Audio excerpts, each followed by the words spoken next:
Ladies and gentlemen, today is October 21st, 2019, Millbrae Planning Commission. Welcome, everybody. And the first thing on the agenda is the Pledge of Allegiance, so for those who are able, please rise and join me.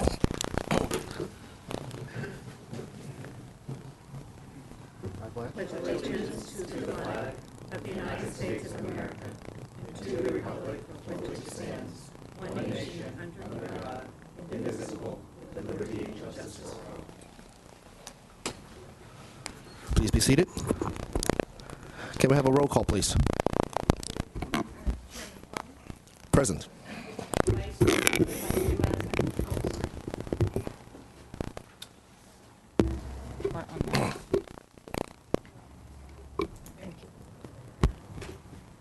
Chairman Fung. Present. Vice Chair Quigg. Present. Commissioner Davis. Here. Commissioner Joe. Present. Commissioner Wong. Present. Thank you.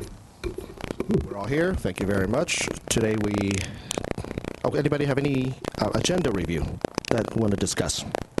Just a quick question. I was just Yes. curious as to 831 Murchison being on the consent calendar. Is there...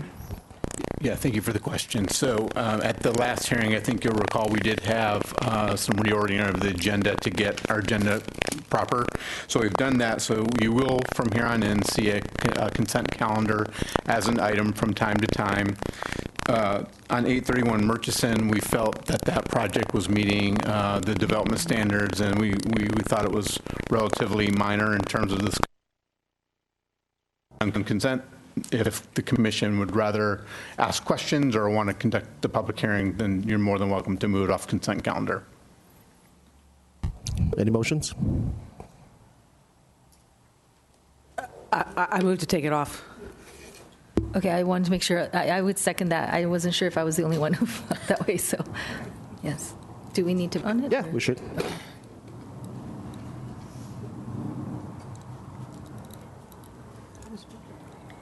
I've never seen that. Bernadette?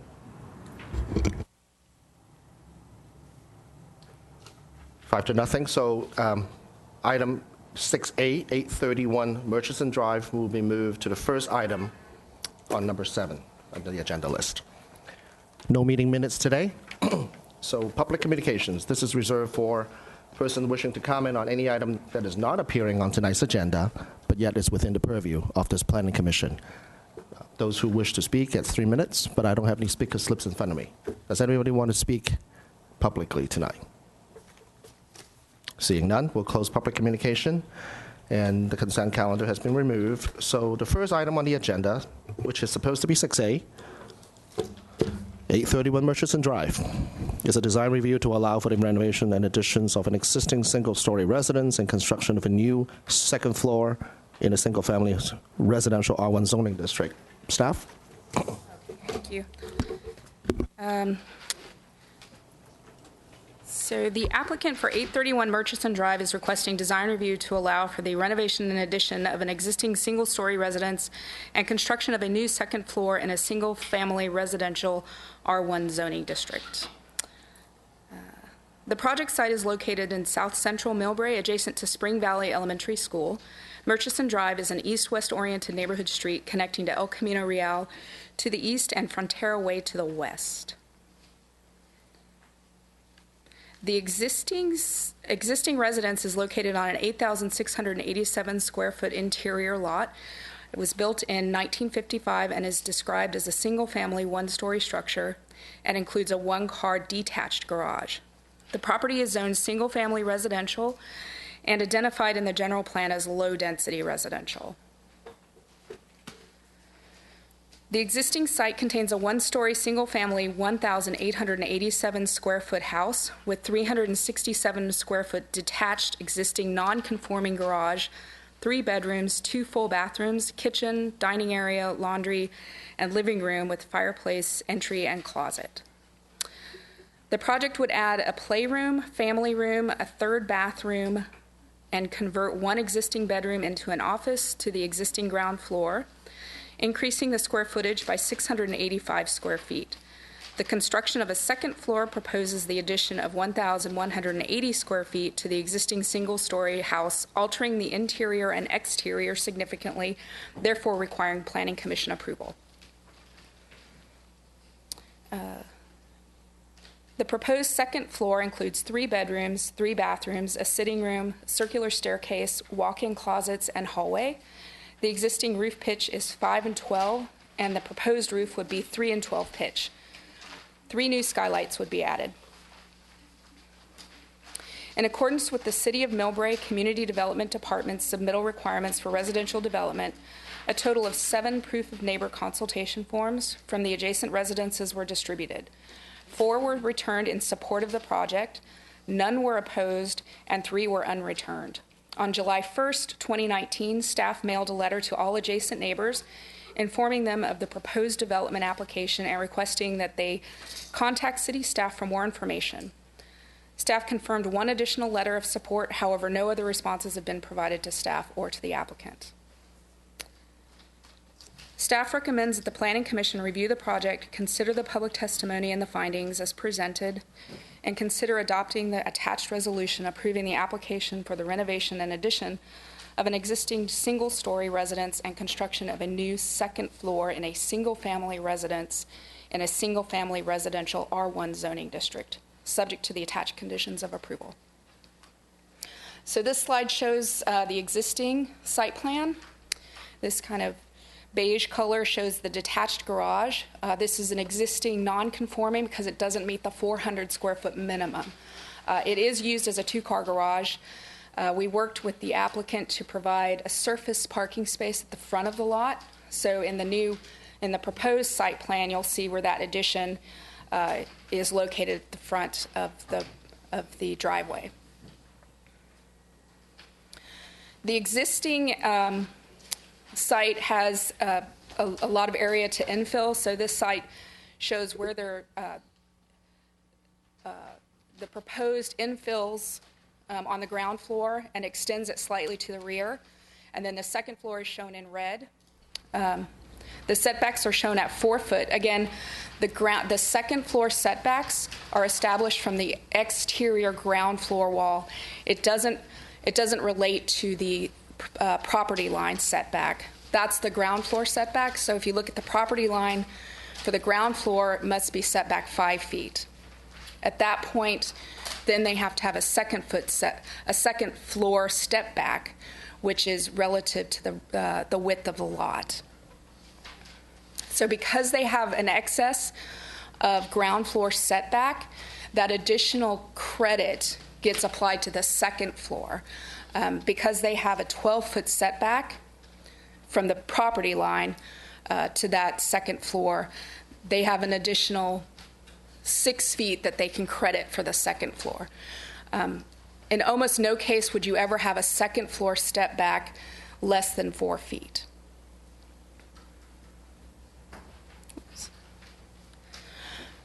This slide shows the existing north and south elevations and the proposed. So you can see on this lower slide how the step back is on both sides. This is the west elevation, existing and proposed. The materials are similar. Siding on the second floor is wood. They maintain the shingles around the windows. They increase more windows in the new addition. The east elevation shows access from the exterior. Again, you see more windows, more access to light. The height is, I believe, a 23 foot maximum. They've also included landscape plans. So they have a complete landscape planting plan for the new development. And then the color and materials board, which is also provided. This slide shows the materials that they're proposing. So as we mentioned, that this site does meet the required findings, and staff recommends that the Planning Commission review the project and consider approving the application.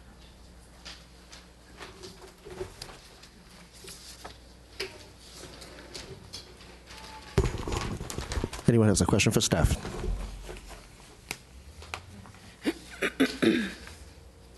So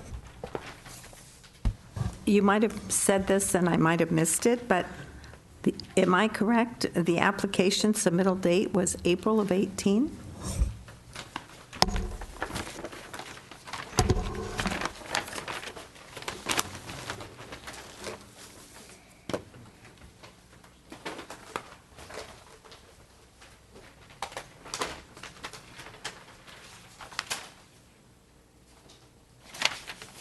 Sorry, thank you, Commissioners. The application was submitted on April 2nd. Sorry.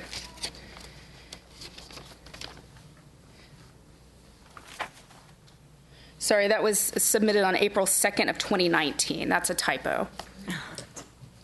It was deemed approved. What have we been doing with this for a year? No, it was deemed approved on October 7th. So it's April 2nd, not even April 18? Correct. Thank you. Commissioner Joe? If I, just a few small ones. Where am I? Oh, so on the staff chart, I just wanted to note the parking spaces. So it says just one surface for the proposed one surface parking. I'm just assuming that should be the 2 plus the 1, right? So the existing 2-car garage plus an additional surface parking. Correct. Yeah. I mean, because on the chart that I have, it just says the parking. So the side setbacks for the first floor, it's interesting that you have them increasing, and I was just wondering why that is. So it went from, like on the right side, 14.9 to 15, and then 12.9 to 19. It doesn't affect the calculations of the second floor step back, but I just want to get a better understanding of what's happening with that, because it's like you're actually increasing the setback, but we're not getting rid of any space. So if I can have just some clarification on that, that would be great.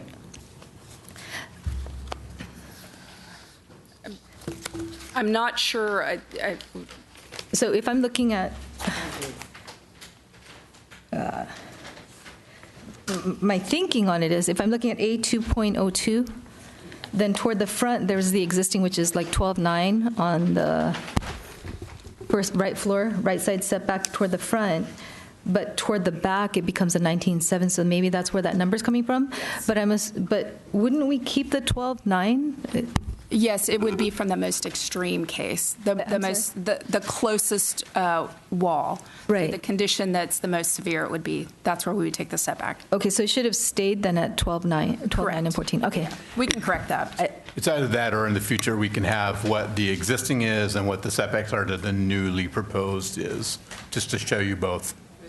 What the existing is and what the... Right, so if you're looking at sheet E3.02, Okay. so you'll see the existing 12.9. Right. And then on the area of the plan that's where the dining room is, you'll see that the side setback there is 19.7. So it's just showing the difference between, I think this is newer area here at the back. Okay, and I just brought it up because I know in the past we've always done the most stringent, the closest setback, the smallest one. And I think in terms of the calculation of the second floor, we need to go from that. So in this case, it's still over 10. So I understand it doesn't impact the requirement of the step back of the second floor, but I wasn't sure if I was missing something there. So okay, thank you. I think I have one more. That's all I have for now. Thank you. Anyone else have questions for staff? Can we have the applicant?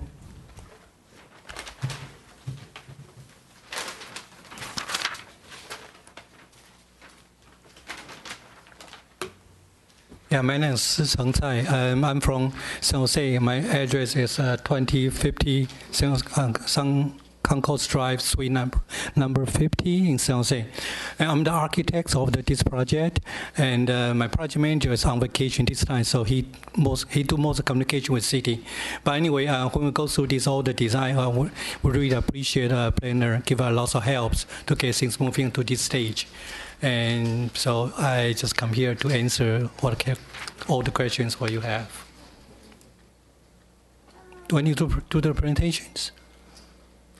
Present the project the way you want to present it. I mean, if you have any additional information in addition to what the staff has given us.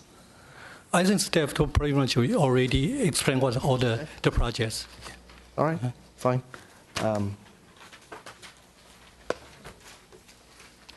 Anybody want to ask questions for the applicant? Yeah. Yes, please. What is the plan for landscaping? Is pretty much just keep it the same? Yeah, basically we try to do that way. Just can keep the original. I think we already have a pretty intense landscape right now. So we just kind of repair and modify when this building comes up. Obviously, they do have some certain damage during the constructions. We try to keep look like that. Yeah, just continuous. Okay. And then the other is the east elevation facing the school. Mm-hmm. You have a lot of windows there. Do you take into account that that is facing the school? I mean, I know that's up to you, but I just thought I would bring that up as it's facing the parking lot. I mean, not really. So there's some distance, but still, just, is that something that you've taken some mitigating anything, or you're not worried about it? The clients aren't worried about it? Because as orientable people, so we prefer have more windows to the rooms. Actually, we have such open area facing the school, that area. So that's why we can keep the windows. We don't worry too much about the noise coming from there, especially at the night. We shouldn't have any kind of noise on that. Yeah. Okay, all right, thank you. So I see that going along with what Ms. Joe said, is that your neighbors with the elementary school. Yes. So can you discuss any discussions you've had with the school about any concerns that they had? And I imagine that as a homeowner next to a school, there might be other considerations that you might have taken into consideration besides the windows, like noise, children. I noticed that the fence is, very, it's not a really solid fence, not very high. So just for privacy and for noise or other considerations, has the school talked about any? Have you had the discussions with the school? Did they have any concerns? Yeah, first of all, we didn't talk to the school. Yeah, basically, I think from our mind, we think more it's the disturb from the school. It's not us to disturb them. So I have less concern, but only it's kind of don't worry too much about us when you concern the noise or any other kind of disturbance. So I think we should be fine. Yeah, from our owner viewpoint. But I don't know if any school have any concern. But we didn't have a chance to talk to them. If I may, through the chair, we have a letter that from Benjamin Du that they did reach out to the school administration and they're in support. Okay, so that's the owner. Right. That's my project. Yeah, project manager. Project manager. Right, yeah, right. Okay, so it does seem like they did actually reach out to the administration. Mm-hmm.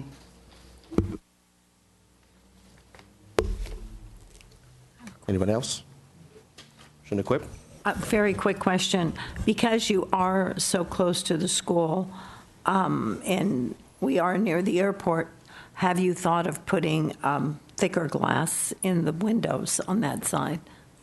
We haven't discussed about that with owner yet, but I think that's highly recommend they do so.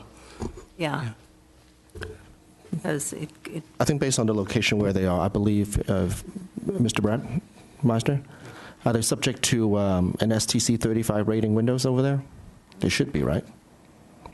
I don't know that offhand, but I can certainly take a look. You're talking about because of the noise level? Yeah, I believe the proximities of this location to where the SFO is, right? I believe there's a certain amount of STC rating requirement on those windows. Right, and that absolutely would be checked during the plan check phase anyhow, but we will double check that. Thank you. Anything else?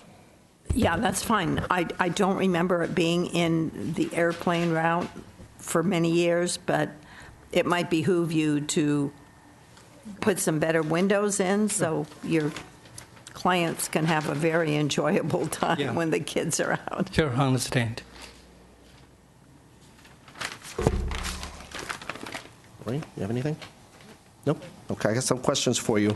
So I understand that this is mainly a second-story addition with some additions in the rear, right? But I see that you're using vinyl window throughout, even in the front of the house.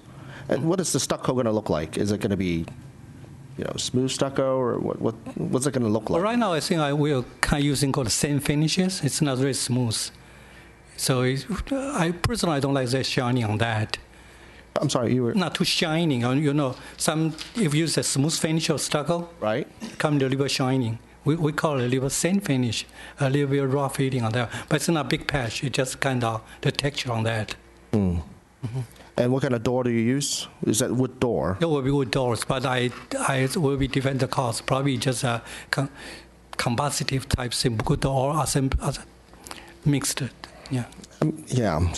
In terms of the neighborhood where it is, I think it is a pretty significant remodel. I mean, you're putting a whole second story up, I do like to personally see a little bit better material being used as far as the front is concerned. Sure. So put some consideration in terms of your windows. I'd like to see some, wood-clad window with aluminum cladding, wood window with some aluminum cladding on the outside would be good, at least in the windows in the areas where you can see from the street. Okay. Right? So I think this is something that I think you should consider. And the front door, it seems like it's missing some sort of decorative features, like a chandelier or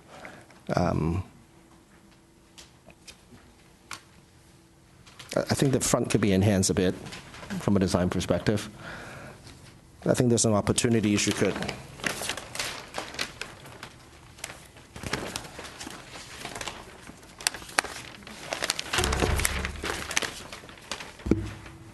There's an alcove walking in.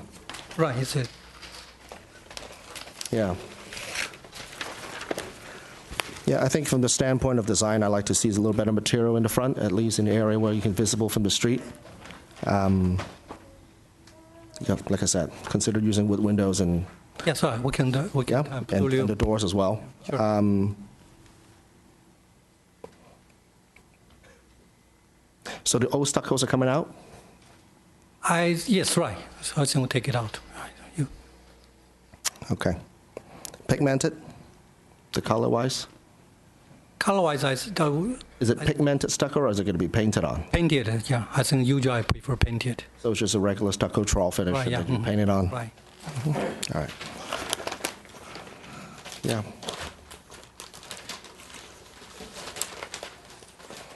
Yeah, I'll be a lot more comfortable if you could use better materials in terms of the windows and the doors. Okay, sure.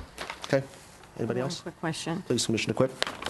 Is it my imagination, because the entrance comes out a little bit, but there's shutters on both sides of the window on the front, on the left. Yeah. It shows on the other plan.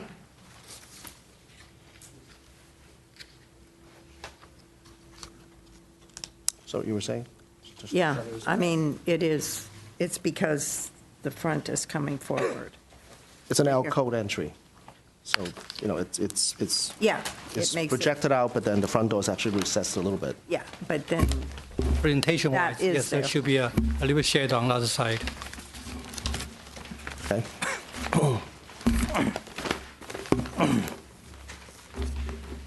I'm not sure I love the colors, but I guess that's my own choice. Wait a minute. My colors look totally different than that. Oh, Yeah, did get hit. Yeah. oh, Couldn't see that very well either. well, this is much better. I didn't like that. So we're getting a little bit into the architectural details and the appearance and the curb appeal for the house. And your house is going to be the owner's house is going to be very prominent because it's right next to the school. Everyone's dropping their kids off. There's traffic there. Some neighborhoods that are around elementary schools, they kind of have reputation for being more foot traffic and heavy traffic and potential for disrepair. There's a lot of kids trample across the yard, so forth. So, by emphasizing some of the architectural details here and putting in the more details will help us ensure that the neighborhood maintains its value and niceties. For a neighborhood right next to the school, this is really nice homes and nice neighborhoods. So for details like on your architectural drawing, could use more details like what the column material is, what the siding material is. I noticed that there's a chimney in the back, but it doesn't show. I'm not sure if the chimney is going to be viewed from the front of the house. One of the things I see is that, just holistically, the house is not symmetrical. It's not meant to be symmetrical because the windows are not the same size on each side of the doorway and on the second floor. But it'd be nice to have that gable on left facing the house to be more prominent so that it just doesn't look like you can't see there's a gable there. So the way you have it in the appearance, in the drawing, in the architectural drawing, it really doesn't stand out. If it stood out and was a little bit more prominent, it might add more character to the house. Like I mentioned, the columns, material. I think it benefits the owner if you know exactly what it's going to look like on the drawing, have more details, because any change you put in, it's going to cost you. The contractor or architect's going to say, we didn't plan on that. We didn't plan on this material, the column material. So it benefits you to have it as close to what you want before you start construction. So I'd recommend you try to delve into these details. What it's exactly going to look like from the curb? Is the chimney going to show? Is that left-facing gable going to stick out? Some of the symmetry might be a little bit off with the windows. It benefits you. It just maximizes the value of your house to put in that detail and that thought, and also with the landscaping also. So would like to see, and then the siding material, if you have wood siding, it does wear, more or differently than the stucco on the bottom floor. And typically what I see in some neighborhoods is that the wood would deteriorate faster and then it ends up looking like an add-on feature rather than if you have similar stucco material from the first and the second floor, then it looks like, it was designed as a, whole house, originally, rather than just putting on the second story add-on. So, just small details like that might make it have a lot more curb appeal and appearance, too, for consideration.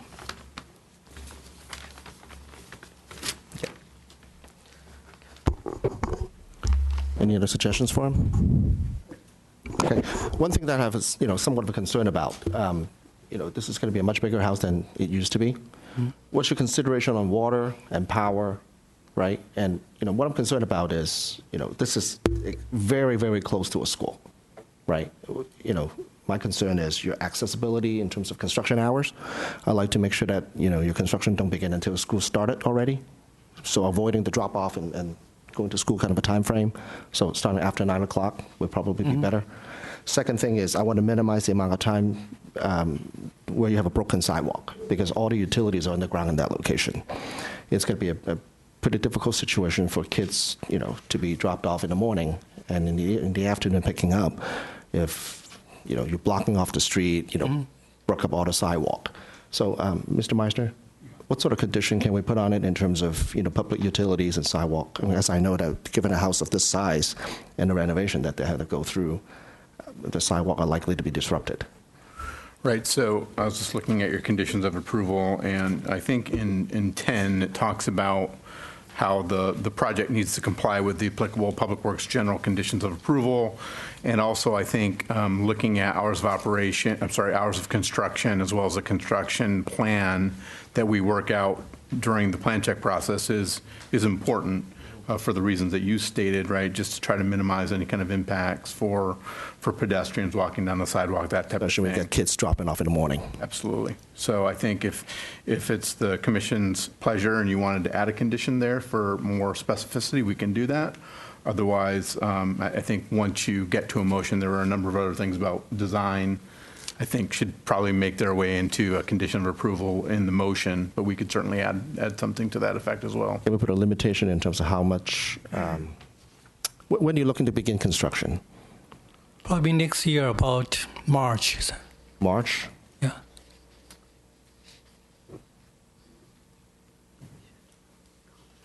I'm thinking, can we limit the time at which they can disrupt the sidewalk to the summertime when the schools are not there? Or is it not going to be feasible? I think that's a little bit of a tougher condition to impose, but I do think that given they're looking to start construction in spring, perhaps there's a way that we could craft a condition that essentially encourages development on other areas of the site prior to when summer comes. Maybe something along those lines. So the other thing too is I think just in terms of the construction management plan itself, perhaps we can put some language in there that helps to offset any kind of closure of the sidewalk. Yeah. Yeah. I want to make sure that the sidewalk doesn't become a hazard for children when they get dropped off and picked up in Right. the afternoon and the morning. I mean, even during the summertime, I think they got 2.5 months sort of a time frame where you can get all your underground utilities done. Your water would probably need to be increased because you probably need fire sprinklers. You're probably going to get a new water meter, right? Your power at that location is underground. I imagine right now it's 100 amp. You want to increase it to 200 amp, right? So your power would have to be repoled. I don't know if you're going to increase your gas. Well, the gas line's probably going to be okay, but Right. sewer, I imagine your sewer will need to be redone. Probably not to the street. We want probably more through later. Usually we got enough. And if like a 4-inch line should be all right. Okay. I think just between the power and this, and the water meter itself, it's going to disrupt the sidewalk quite a bit. And we do require sewer inspection prior to the plan check being approved, just to ensure that the capacity. Do a lateral. Yeah. Yeah. What kind of condition can we put on it in terms of the sidewalk? Sorry, through the chair, I think we need to do public comment. We haven't. sorry. We haven't. Yeah. Not about that. Sorry, I didn't want to interrupt you, but Yeah, sorry. Anything else for the applicant? Sorry. Anybody else? Thank you. Thanks. I don't have any speaker slips for public comment. Anybody want to speak on this particular project? Can you fill out a speaker slip, please? There is somebody. I feel bad. There is somebody just to speak. I know. We're over here trying to figure out a good time to stop. yeah, I was Like, Can you speak first and then you can turn in the sheet later? Go ahead and speak and then turn in the sheet afterwards if you can.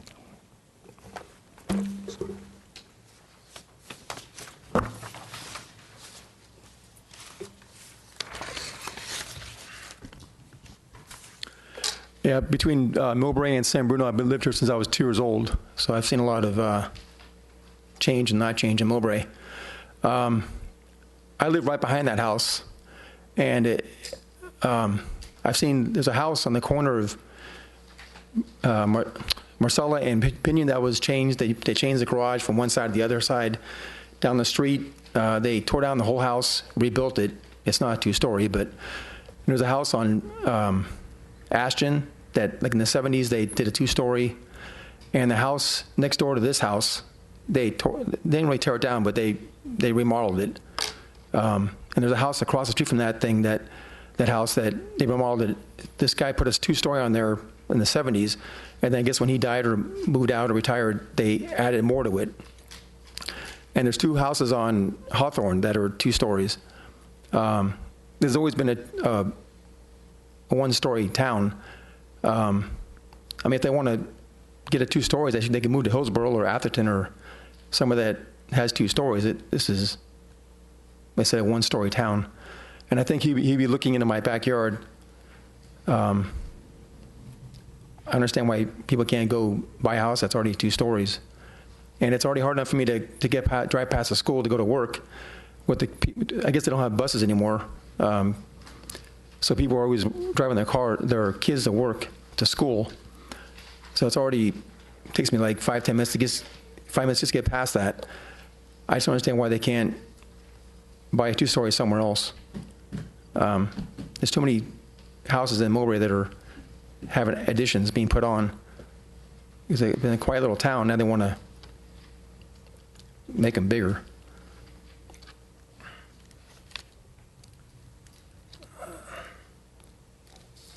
Yeah, so that makes that 7 houses that have been made 2 stories, or they've altered it. I don't understand why people just can't buy a house and just live in it, or if they don't want to live in it, then they could live somewhere else.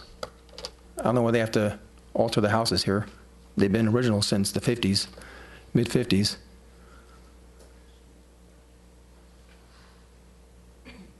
Yeah, so that's it. Just leave the 1-story town alone. Thank you. Any other public comments? We'll close public comments. Commissioners, who wants to begin?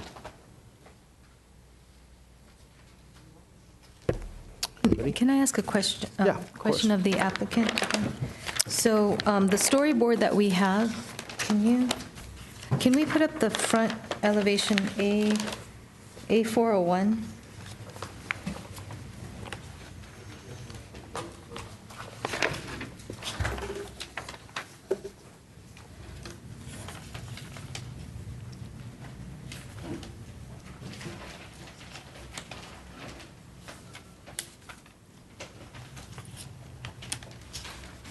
Or front elevation, whatever.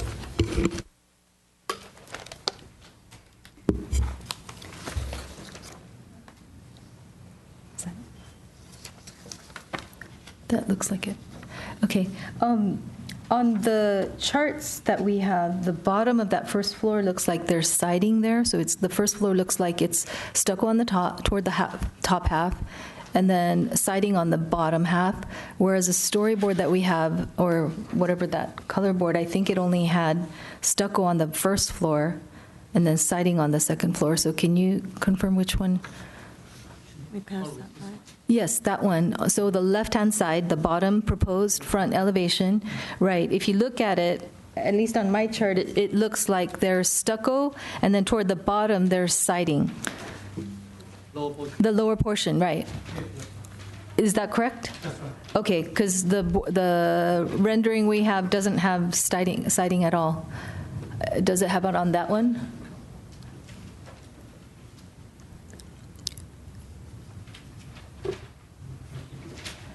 I think he make a little bit earlier. Right, they should have siding on the So that bottom should have siding on it? similar to the, Okay. It would have been nice to have a color rendering just because I'm not feeling the house. I mean, it just feels like there's siding on the bottom half, stucco, siding on the top, and then there's the roof shingles halfway in between. I can't quite grasp how that would look. It kind of shingles on the roof, right? So there's roof on the first floor. So you'll have, so visualizing siding on the bottom, then stucco, then roof, then siding, then roof, right? I'm just trying to, it's hard to visualize it, so maybe the other, yeah, it feels very busy. And then I would agree with Commissioner Fung that the front entry feels very plain on the other hand. So I'm not sure if maybe the light fixture, some pots or something on the side of landscape, something, but it feels like the house itself feels really busy and not a little more busy than it needs to be, and then the front entry kind of lacking. That's my feel on it. What color is the witch wood? The siding? The siding on the bottom is the same as the second floor? Is that?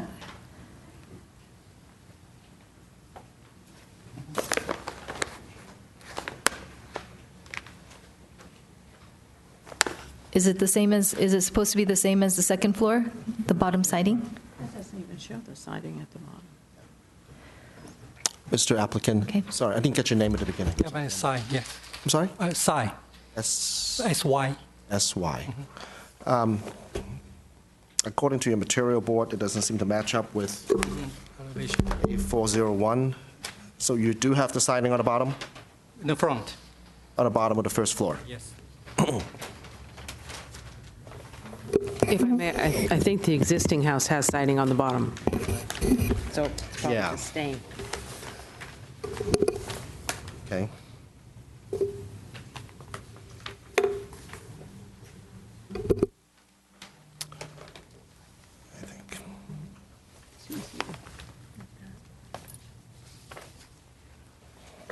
I think. Almost think it might match up a little better on the second floor if you just have stucco instead of the siding. Right? Commissioner Joe? I'm sorry. Would you say if the second floor have the stucco instead of the siding, that would look a lot more uniform? Where the trims on the Maybe, yeah. bottom of the first floor would just be decorative trims? I mean, that's, for me, maybe that feels like that would be a little better, but I don't know what the other commissioners are feeling. Like I said, it would be nice to have a rendering, like a color rendering, just to visualize it, because it's, The stucco and the siding are the same color, right? On here. Toasted oatmeal, toasted oatmeal. So they're just texturally different, not color-wise, right? Okay. yeah.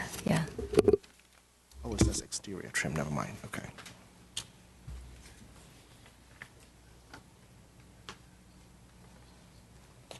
Okay.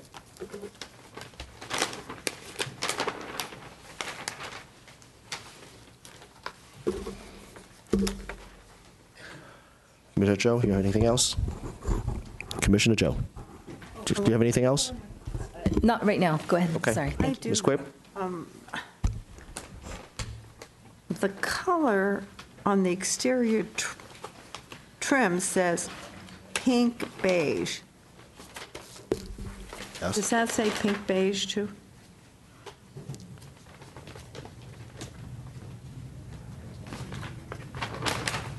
So the bulk of the siding is one color, and then the trim is a different color? Just the corner trims? Right.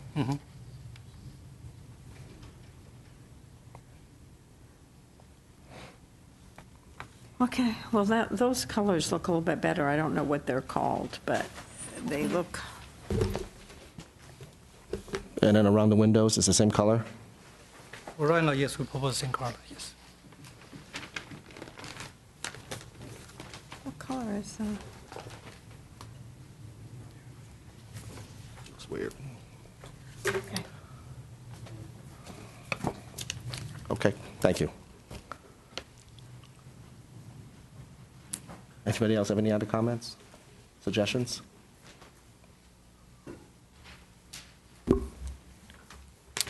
Just one comment about the second-story issues. You know, in Millbrae, there's a lot of developments going on. Bay Area's in the housing crunch. There's a lot of pressure to build more housing and build more occupancy, which the city's doing. With that, you know, we do want to make sure that there's neighborhood concerns addressed, like privacy, so forth. So if we did see that there was privacy issues, like houses lined up where the windows are facing right into the other neighbor's window, we address those issues. For this project here with the rear windows, it's pretty minimal with the rear windows. One window from the bedroom pretty much looks down on the garage, and the other windows from a bathroom, so it's not really going to be high occupancy in the bathroom where someone would constantly be looking out the window. And then the windows are elevated so that you'll be looking out and up rather than down like these windows here. So I know there's concerns about privacy, but I think I don't really see a big issue as some of the other houses that we would need further discussion on. I have a question of staff, please. Yep. What is the distance from the second story on this property to the gentleman that just spoke? Can you figure out fairly quickly? I'd have to confirm his address. Which one is that? The address there? What is your address, sir? 220 Marcella Way? Oh, so he's directly behind. So he's an adjacent property owner from the back side. Yeah. Yeah, thanks. Oh, I don't have it. They're going to go back, too. Are they going to go back?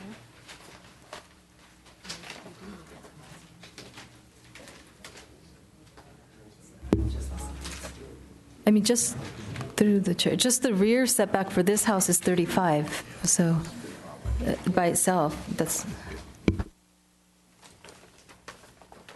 So for the gentleman, you're looking at it, the other side is 35 feet, so they're not right on top of you for sure, even though it is a second story. So for between 831 to the rear of the property, it's already 45 feet.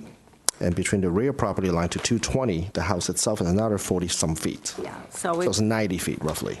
it will be somewhat of a change, but it's certainly not on top of your property, as you may think. It's quite a distance away.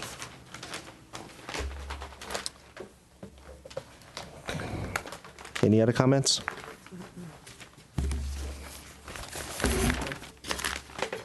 So the way I see this is that, I mean, from my perspective, I don't see much of a privacy issue with regards to this. It's quite far away. I don't think there's a big deal on that one way or another. The design itself, I see a certain amount of improvement to be had in terms of the front, the use of the material, and how the second story is being designed in terms of how it looks in the front. I think if you put the second story with stucco instead of the trims, would probably look a lot more consistent, similar to what they have on, instead of the corner trim being a different color. I mean, if they have been on a more of a uniform basis, would probably look a little bit better. Those are my comments. Anybody else?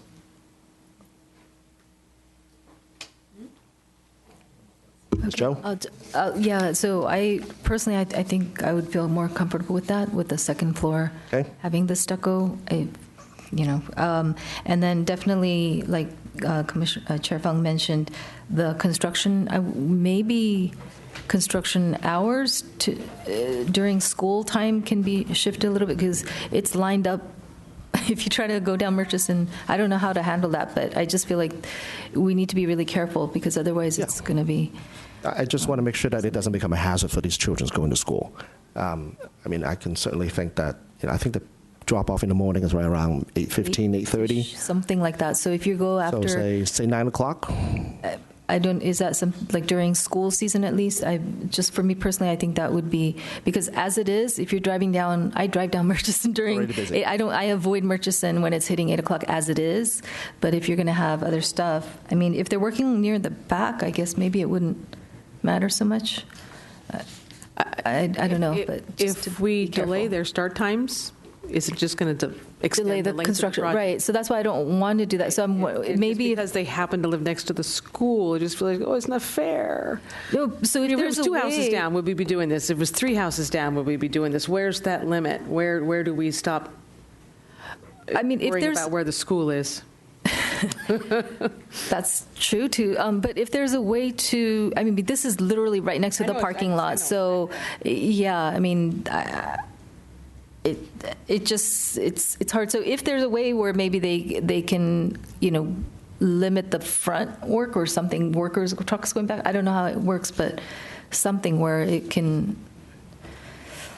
I don't know if it's that large of an issue.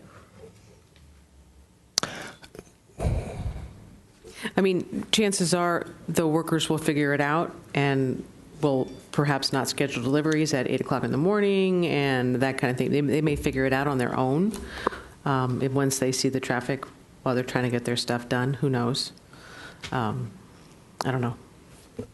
If it is the commission's desire to add a condition, I do have some language that maybe could help. Let's hear it. Okay. Fair enough. So what I was thinking is that if you'll, under the special conditions D, It currently states prior to issuance of any building permits, all new construction shall comply with the applicable building and fire safety codes. This condition shall also apply to the alteration of existing construction in the event that such existing construction is not already fully code compliant. And then I thought, as an add-on, I would say, additionally, a construction management plan shall be approved by the building official prior to issuance of a building permit. Particular attention shall be given to the phasing of the construction and such that disruptions to the sidewalk and school shall be limited during school hours.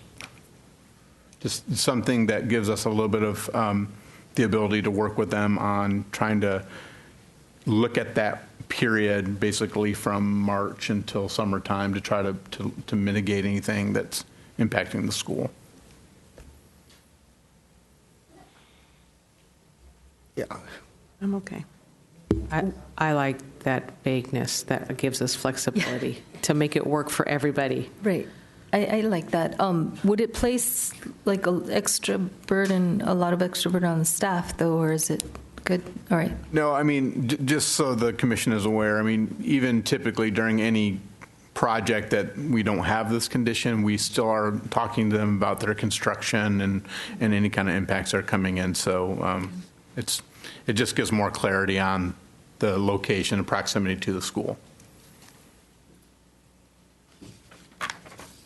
I'm fine. That sounds fine to me. They don't need another permit to get the sidewalk done, do they? Well, they end up needing, they do need approval from Public Works in the form of an encroachment permit, yes. If they're going to be doing work out in the public right away. Yeah. That would be a separate permit. Would that be a separate permit? Yes. So this permit that we're granting, should we grant one, does not include working in the sidewalk? Right now, all this is about just the actual construction project itself. To the extent that they have to get into the public right away, that would require review and approval from Public Works and any permit that they would require. Okay. Yeah, just one little cautious is that, with the proximity to school and being dropped off and picked up every day, if they have a broken sidewalk, it's going to be pretty dangerous for children. So just got to keep that in mind when you grant future sidewalk permits. Mm-hmm. So aside from that, does anybody have a motion? Conditions?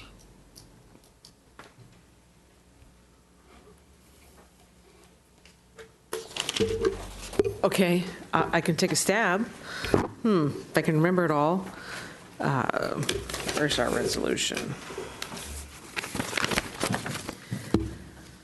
Move to approve a design review to allow the renovation and addition of an existing single-story residence, construction of a new second floor in the single-family residential zone, subject to the attached conditions and a few extras. Brad, will you help me replace the siding on the second story with stucco? There's that. Right. So I had additionally the doors, windows shall be of wooden material. The columns shall be clad with an alternative material than stucco. That's what I heard. And then an architectural element shall be added to the entry. And then last but not least, that the second story should be compatible and match the ground floor. Right. And the use of color of the trims on the outside, I think they have specified different color in the corner versus the body of the second floor. Uniform trim. We can't imagine how the corner sticks out from a different color. Right. Was there a preference for? But I guess if it's all stucco, then it's all going to be the same, right? Supposedly. There. Okay. Okay. We got a motion? Was he And- going to and the- mention the fact about this condition And about the school, I was getting there. Yeah. And the nice thing you wrote about paying heed to the school being next door. Yes. Thank you. Oh, there you go. I'm sorry, through the chair. Yes. I missed the columns. I don't understand what the column thing was, so if you can reiterate, we Repeat wanted it in a different material? Is that what was said? I didn't catch that. I don't know where that came from, so. I'm sorry, I thought I heard Commissioner Wong indicating that the columns ought to be treated with a material that's an alternate to stucco, but At one point, we said it was getting kind of busy, so maybe introducing yet another material might not be the best. I don't know. I mentioned that the material for the columns is not specified in for the siding also, so that it seems like it's an incomplete rendering. It doesn't really give me a sense of really what it's going to look and feel like if it don't specify materials for this. So is it stucco right now, or what do we? According to the material board, it seems like it's stucco. It is stucco? Stucco makes sense to me. I know, I feel like it's fine as stucco. I mean, personally, I don't. Everybody else, okay.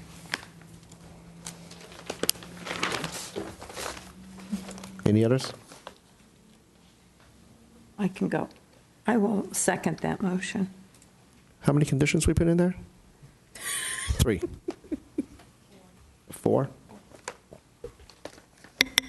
yeah, so there's the add-on to Special Condition B, which essentially indicates that the doors and windows to be wooden, the second story to be stucco design, that there ought to be an architectural element added to the entry. And I think that's it, right? Because the columns then would match accordingly on the ground floor. So that was the extent of... Is that height of the trim where the height is? Sorry, and I apologize, and that there's uniform trim. And then also the condition that I had read into the record about the construction management plan and the proximity to the school. Very well. We got a motion by Commissioner Davis and a second by Vice Chair Quipp. Your votes, please.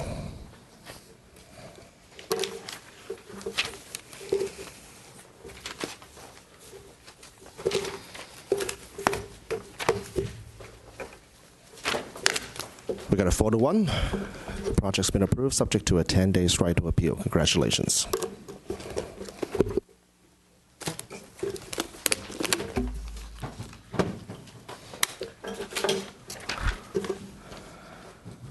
Now we're on to public hearing 7A, 805 El Capitan Drive on a design review permit to allow the first floor renovation and second-story addition to a single-story, single-family residence in R1 zoning.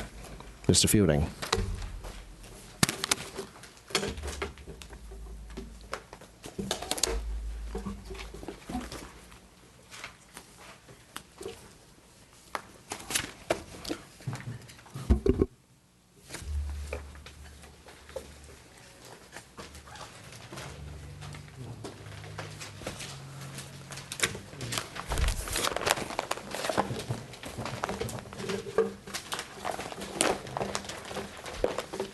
Good evening, Commissioners. This project is for a design review permit to allow a first-floor renovation and second-story addition to an existing single-story, single-family residence in the single-family R1 zoning district. The project is located at 805 El Capitan Drive between Clearfield Drive and Awani Drive in the Glenview Highlands subdivision in the East Hills area of Millbrae. Most residents in the neighborhood are two-story split-level ranch-style homes built in the 1960s and do not have upper-floor setbacks. The subject property is a 7,927 square foot lot, rectangular in shape, with a rear utility easement of 857 square feet. The 850 square feet reduces the net developable site from 7,927 square feet to 7,863 square feet. The project meets all development standards required for the single-family R1 zone. The proposed project involves the partial demolition of a 2,315 square foot single-story residence and construction of a new two-story residence totaling 4,265 square feet, including the two-car garage located at 805 El Capitan Drive. This is the location of the neighborhood where the property is located at. This is the subject property, the existing photo of the location, and then the proposed front elevation. The existing single-story residence includes a covered entry porch, 3 bedrooms with closets, 2 bathrooms, living room and dining room with fireplace, which will be removed, a kitchen, and 2-car garage. The existing front yard landscaping consists of a grass lawn with a large tree surrounded by rocks and plantings on the left side of the lawn, planted adjacent to a low existing retaining wall. There are 2 hedges on either side of the garage with a cement driveway and brick walkway to the house entrance. The existing roof pitch is 412 with a hip roof type. The existing residence provides a 2-car garage as required by the R1 residential district. The proposed project would renovate the existing floor and construct a 2nd-story addition. The first floor will contain a new covered porch front entryway with a staircase to the 2nd floor, front living room, dining room, and kitchen open to another living room area, family room with a wet bar, a bedroom next to a bathroom, and a 2-car garage. The 2nd floor consists of 3 bedrooms, including a front bedroom with closet, bathroom and access to the front porch, a master bedroom with walk-in closet, bathroom, and an access to a front porch, the 2nd front porch, a laundry space, and a hallway connecting to the staircase down to the ground floor.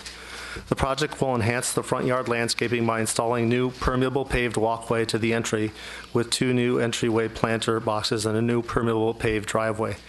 The existing grass lawn with large tree in the center and plantings along the existing left side retaining wall will remain. A 2-car garage will be provided as required for the single-family residential R1 zone. And in addition, there's room in the front driveway for an additional single surface parking space, as recommended by the Residential Design Review Guidelines, as this is a home that will have greater than 3,500 square feet of livable space, which recommends an additional surface parking space. So there's room for, actually there's room for 4 parking spaces, but there'll be enough room for 3 spaces as recommended by our parking guidelines. Regarding the neighborhood support, there are 3 neighbor consultation forms to adjacent property owners were sent out. 2 were returned in support of the project, and 1 did not respond. A certified mail receipt was submitted by the applicant. In addition, the public project was noticed 10 days prior to the hearing with an ad in the newspaper, the mailing of notice cards to owners within 300-foot radius of the subject property, and noticed at 3 public spaces along the property street at least 10 days prior to the meeting.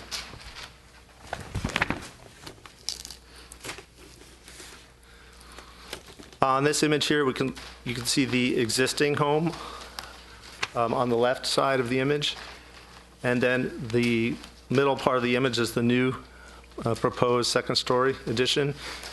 The red box is the area of the construction. And then on the far right, the crosshatch indicates the 2nd floor setback requirements and shows that the project is in compliance with the 2nd floor setback requirement. This is the existing 1st floor and the proposed new 1st floor. This is the new 2nd floor outlined by the red line, and then the 1st floor is in blue. You can see the 2 front porches in this image. This is the proposed north and existing north elevations, the proposed and existing south elevations. This is the proposed front and existing front elevations, the proposed and existing rear elevations.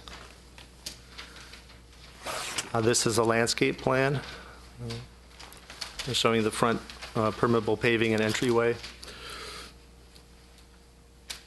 And this is the example material board showing the trim paint color, wall paint, Navajo white, and then some of the decorative features, the decorative lighting, and then the roof type, roof material.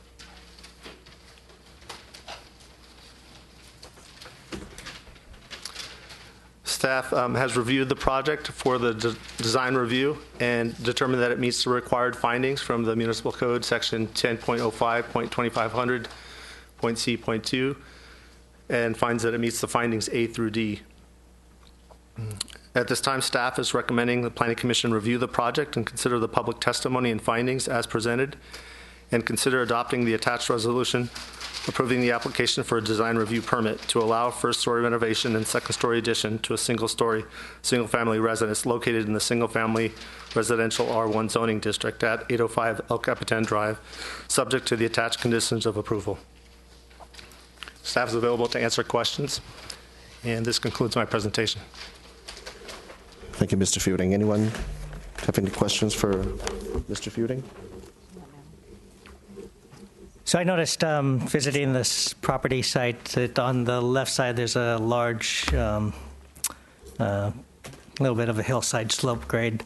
And is that on the property plan? It looks like that's not included as part of this property. Is that? Yeah, that's correct. That's portion of the property, or that what you see in the plans there, is actually the owner of that is located to the rear of the to the rear and south of the subject property, and so there's an access driveway that goes to that that person's home, and that they own that portion of land that's directly south, adjacent to the subject property. So they're responsible for the upkeep and the maintenance and the landscape of that? Yes, yes. And they did review the plans and did submit a letter in support of the project, and had no concerns or issues with the adjacent landscaping adjacent to that parcel. Is there, has there been any issues about drainage or grading? I know there's a retaining wall. It looks like it's owned and maintained by this property owner, but yes. Is there any issues or nuisance of, because I know that doesn't appear to be well kept up, and I'm not sure if it creates a hazard or a nuisance if it's not properly drained or any other. Well, there are existing retaining walls and sort of walkways along the sides of the property and in the back of the property in the backyard. Those will remain. Those are existing, and as part of this project, the applicant is required to follow the stormwater management plan and stormwater requirements as far as all the drainage needing to be drained on the property itself and not to adjacent properties. Yeah, I'm just thinking about just making sure that protection for the property owner, that all this construction and everything is not going to create some type of issue that it's hard to foresee these things, but yeah. No, they do have a landscape and irrigation plan as part of this project, and it has been reviewed by staff, by both Public Works and building staff, to ensure that that all of those items have been addressed, and they will be reviewed during building plan submittal also. 1 second. Is it public comment? You're the applicant, so we'll give you a chance to speak as far as that's concerned. Anybody else want to ask a question for the staff? Question on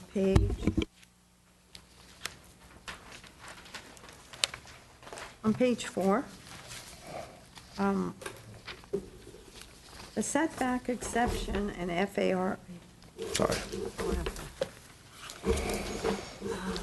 The setback exception and FAR exception for minor square footage increase also would better accommodate the staircase to the second floor and relocation of a bedroom.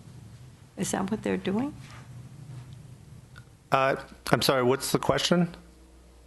Well, that little sentence there, the setback, where is it? Exception, an FAR yeah. exception for. I apologize. That was previously when they submitted their application, their first plan submittal, they had proposed a setback exception. When staff worked with the applicant, staff worked with the design and improving the design, and was able to have them redesign it so that no exceptions were required. So this will be corrected from the staff report. Yes. So yes, this project does meet all the development standards and all the setback requirements. When this. So that's what it looked like in the. Yes. Yeah. Thank you for that. Okay. Yeah. Staff will correct that. Okay. Ms. Joe? Thank you. Are any side walls, exterior walls being moved? I don't think so, right? Or Well, let's go back to the floor plans. So if you look at the existing floor here, and you look at the dotted walls here, these are the walls that are going to be demolished. And then this is the new wall. So there's a portion of it where will be widened at the back, at the rear, to enlarge the kitchen area. So this portion here. But the rest of the floor plan stays pretty similar to the existing footprint. Really, it's really this portion here that's enlarged here. okay, and the reason I'm asking is on our chart and looking at the proposed site plan. First of all, the existing, it's hard to tell what is existing because it's a roof site/roof plan. And I got my, I was trying to figure out the measurements of that side setback, but it doesn't show anything. And then on our chart, it's going from a 3 foot 6 inch to 9 foot to the proposed, which is a 7 foot 2 inch to 10 foot 7 inch. You know where I'm at the north side, first floor north side setback. And I just couldn't figure it. I was trying to figure out, how are we getting a bigger setback on that side? And on the charts, I couldn't figure that out either, what the existing side setback is, because it's not, I don't know if it's to scale or I don't know what the situation is, so. So I can pull up the plans if you'd like to take a look at that. Yeah, and I'd like clarity on that because ultimately, then when we get to the second floor step back on that same side, we're going 4 to 6. But if it's 3, 6 to 9, I don't know how it's changing from 3 foot 6 to 9, from 3 foot 6 to 9 to 7 foot 2 to 10 foot 7. And that makes a difference in terms of how much allowable step back we have, right? Because we're giving extra setback depending on how much beyond 5 foot side setback there is.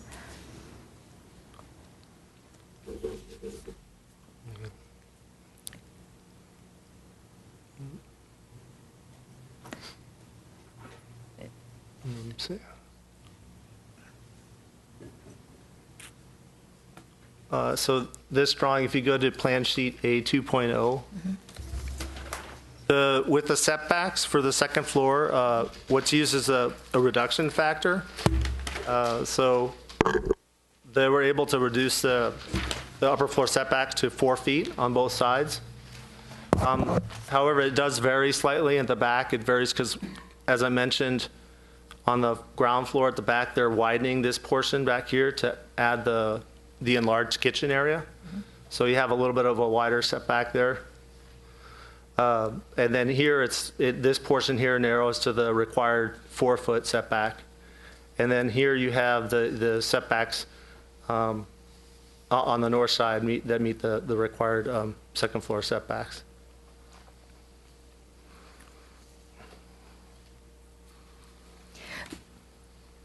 So existing north side setback is what?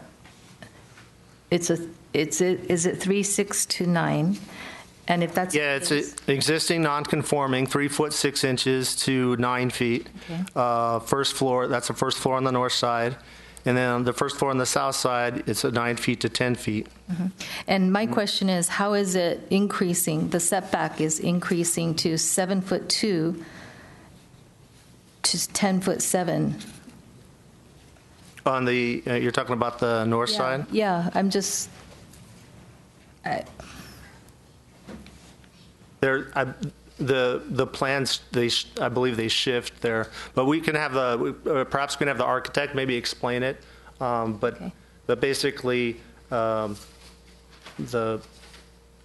are some walls that are demolished, and there is some shifting of the building footprint. Okay, because what we're doing, because when it comes to the second floor step back, I guess what I don't want to be too sticky on this numbers thing, but when it comes to the second floor step back on the north side, we're letting it be reduced to 4 feet because it is, to be reduced to 4 feet, you would need at least a 10 feet, right, on that side? no. I mean, So it's for much would each it be? additional foot beyond the Two. 5-foot minimum, you're allowed to reduce it by 2. Two, So the maximum is a maximum of 6.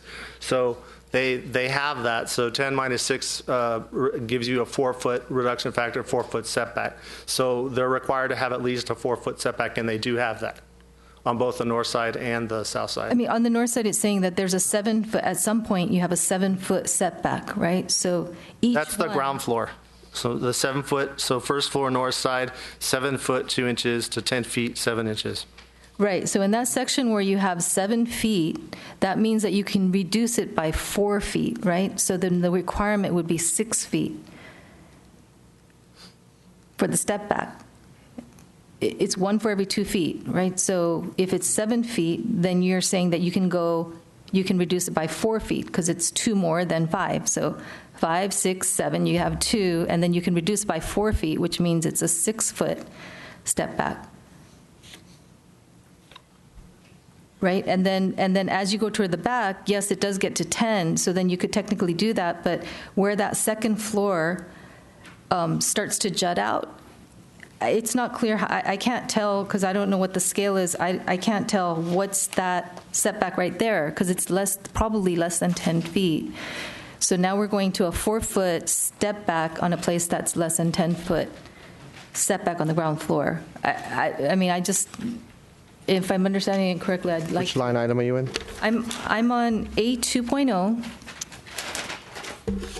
and the staff report for page 4. Oh, okay. I see where the confusion is. So So, in the front, there's a 7-foot 2 inch setback at the front.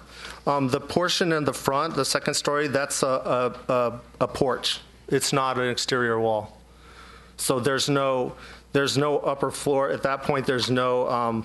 It's an open, uncovered porch at that location.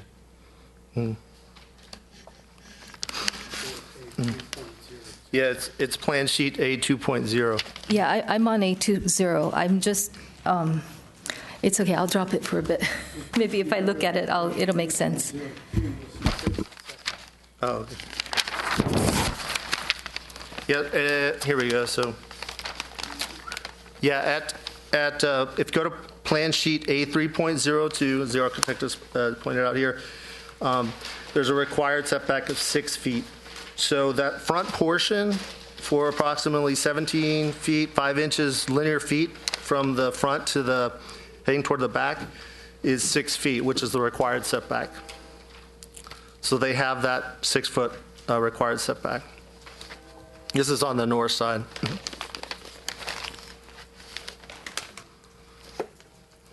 Does that answer your question? And then at the rear portion of the house where the ground floor is at 10 feet 7 inches away, they have the 4-foot required setback.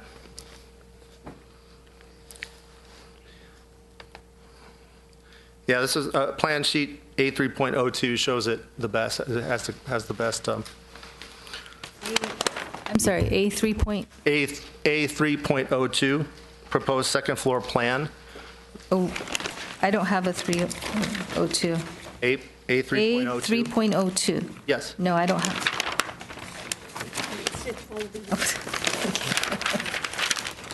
Okay. Essentially, the area that's at the 7.2 square feet, that is an area that's sitting above the garage. It's an uncovered deck.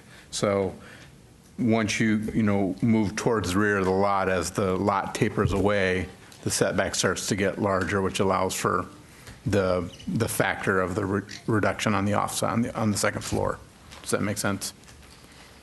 It does. It's just, I guess my objection is that 10.7 is when you get toward the back, the very rear. If you scoot up forward, there is a section there where, and I don't know, I guess I can get my ruler out, but where it goes down, right? So that could be conceivably less than 10, in which case a 4 foot is not enough. It's 6 feet. have six. So, yeah, you're correct. And so on Plan Sheet A3.02, there's 17 feet, 5 inches of linear feet from the front corner exterior wall to the rear portion where there's a closet, and you see the closet there. So at that point, when you measure to the property line, it's greater than the 7 feet, 2 inches. So at that point, they can have a 4 foot second floor setback.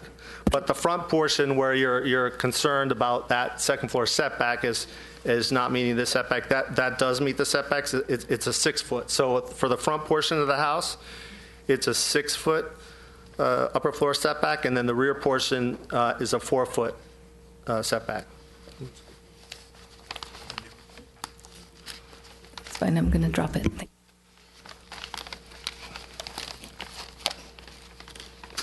I think what they're trying to basically say is that as the lot tapers further away, it increases the first floor setback, therefore justifying a lesser second story step back. And I get that. My point is that it's tapering away. By the time it gets to a 4 feet, then at that point, right midpoint, it's probably less than 10, that setback from the side. And it has to be 10 in order to get it down to 4, right? Or, yeah, in order to get down to 4. So I think maybe I'm not, I don't know. I'll just drop it. I'm fine. Thank you. It's okay. I'm still curious how we got an increase in our side setbacks. So that's the other thing that's weird to me. So we're missing some grid line here on A302 here, but what you're saying is where the bump out is on the second story, where the closet begins to bump out, right? The first story measured to the property line is less than 10 feet, which is true, according to this 302. It's about 9. Okay. Anything else for Mr. Fielding? Mr. Wong? Anything else for Mr. Fielding? Ms. Grip? Anything for Mr. Fielding? Okay. Thank you, Mr. Fielding. Can we have the applicant?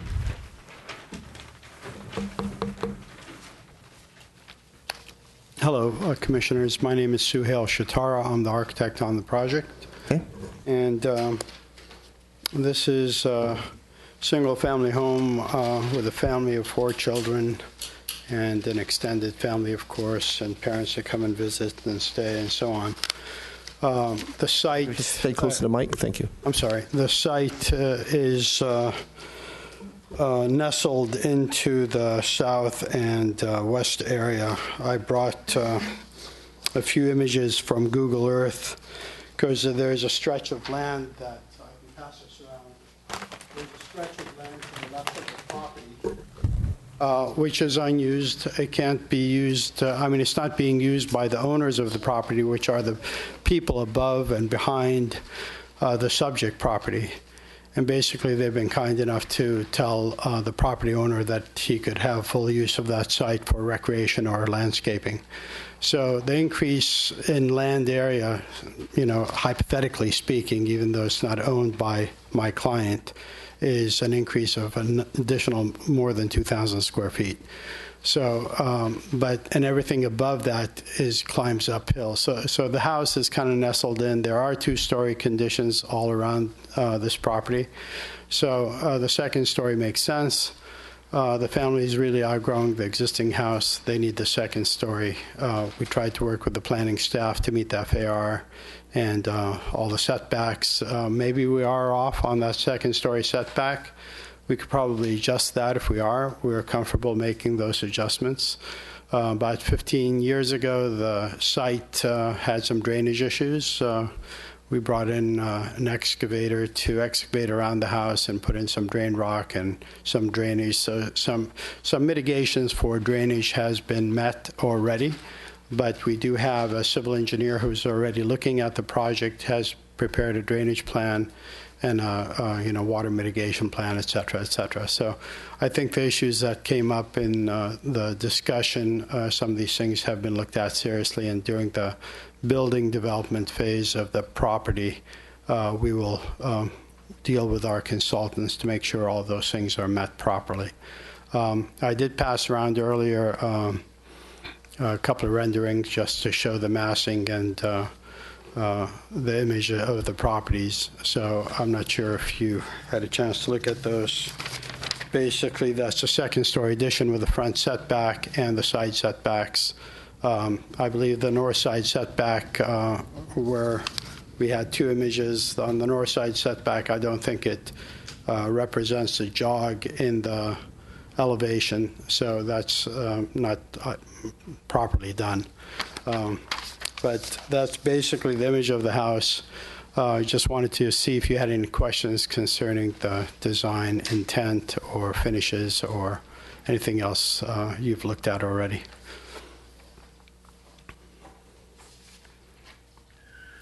Is that it? I think I'm done. Okay. All right. Anything from Mr. Shitara?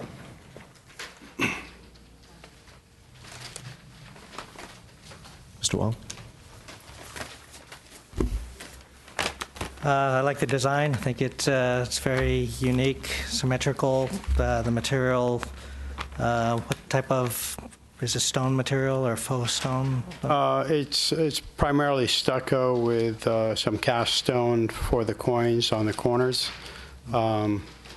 We do have wood trim around the perimeter of the windows.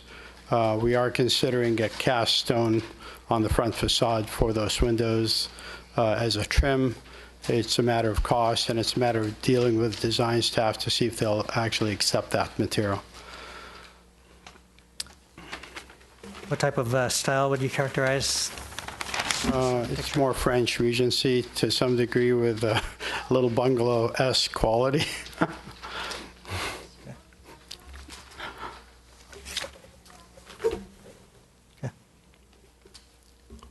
that it? Okay. Ms. Davis, you have any? No? Ms. Quibb? I'm good. You good? Ms. Joe? Yes, please, thank you. On the board, I think there was some kind of an iron door or iron, where is that going to? It's actually a wood door, front door, entry I'm sorry, door with the a wrought iron wrought-iron. infill in the light. Okay, and what is that going to? That's the front door? That's the front door. Okay. It doesn't show up in here, that's why I was just wondering where, I think it only shows up in that. in that one? Okay, I sent it, well, it didn't show where it goes in that I'm one. sorry, So yeah. that's fine. I It just is the front wanted door to only. clarify. And then I noticed that there was no response from 809. I believe they're the house that's right next door. Were there any discussion on the right-hand side? I think On the north those side? people have sold the house and moved out. Is that the condition? Do you want- Oh, I think that, thank you. Yeah, the home next door was sold. We haven't seen anyone, so we were told to send it by certified mail. Spoke to the realtor, young family. They really likes what we're doing, upgrading the neighborhood, our block. I'm the only home that's not a two-story. Okay. And Mr. Wong mentioned the condition it's in now. Believe me, I don't want it in that condition, but I was looking forward to this day after 3 years to put it all together so we can do a nice job.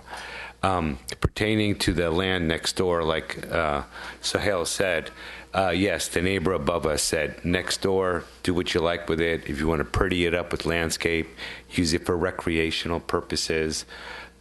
He gave us that blessing. As far as the water, when I bought my home, my mom said, don't buy this home. There's a little moisture, it can cause this and that. Right away, we put in a French drain. Since that day, it's bone dry underneath. So that's working. And we're adding more drainage to that. I just wanted to address that earlier. That's why I threw up my hands.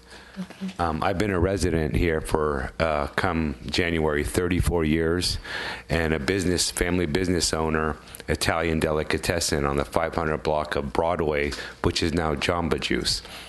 So we've been part of the community. I coach, sponsor teams. My kids are part of that program. I have 4 children, and the hardships we've been dealing with is excruciating. A lot of fights in my house.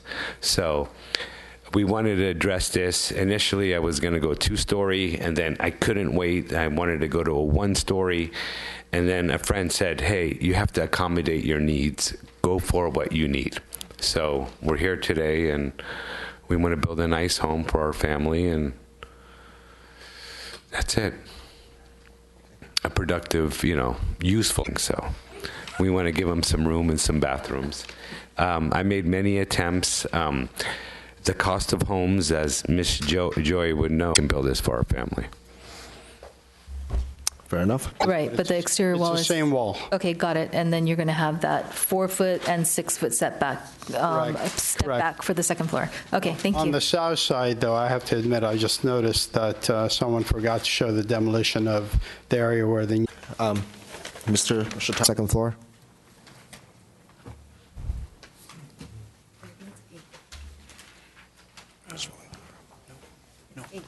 No. It's 8. And I'm going to read this section from the code just because it is a little bit of a tongue twister, but I think here's what it says, right?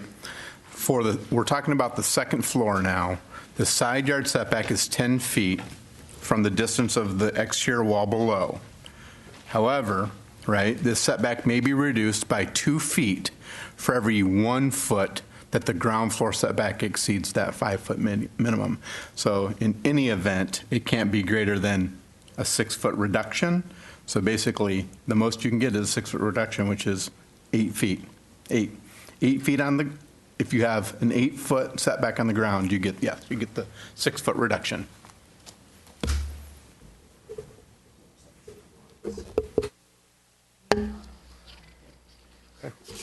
Good. I have a question of staff. Just, when something is that close, wouldn't plan check pick that up? Mike, sorry. It's on. Yeah, you gotta get close. Well, I don't know. So when we approve plans and there's a small discrepancy like that, wouldn't plan check pick that up and make it correct? Thank you. Yes, we work with the applicant from the beginning when the application is submitted to make sure that it meets the setbacks. And when this project was first submitted, there were portions of the south side that didn't quite meet the setback. They had a setback, but it wasn't the required setback. Oftentimes there needs to be several revisions to the plans to make sure that it meets the required setback. Thank you. Can I get the color board, please?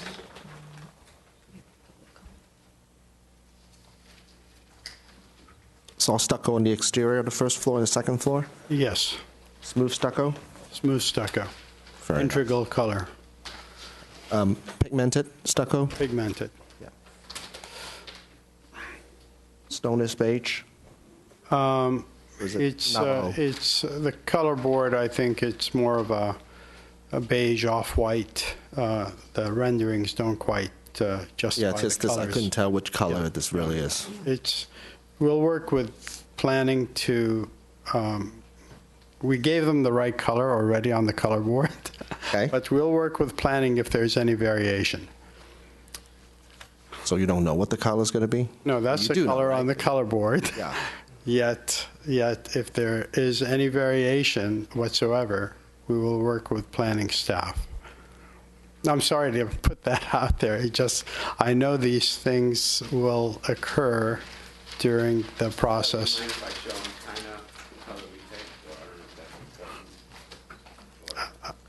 It's on the color board, put it that way, but you can go ahead and show.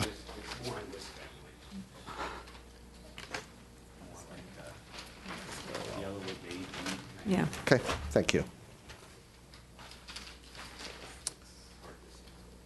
I don't have a major questions at the moment, but when I look at demo plan, A2.1, it doesn't quite reflect what the real demo is going to look like. Yes, I picked up on that and I mentioned just a few minutes ago, but Yeah. it will be cleaned up before it's resubmitted. That would for be- approval. I mean, although we don't really have a demo cal in the city, would appreciate accuracy on the plan. No, we go through excruciating calcs in San Francisco, but it will be reflected the way it needs to be reflected. I'm sorry it's not A reflected. little bit of luxury here in our city instead of Yeah, this is what you mentioned, but I would still appreciate an accurate demo calculation or a demo plans on to that one. Although, No, they need to be accurate. I'm Thank sorry, you. They're not. any other question for Mr. Sohil Shatara? No? Just stay close. Thank you so much. Thank you very much. Any public comment for this particular project? I don't have a speaker slips on me. No, I don't have any. Does anybody want to speak on behalf of the project? Yes.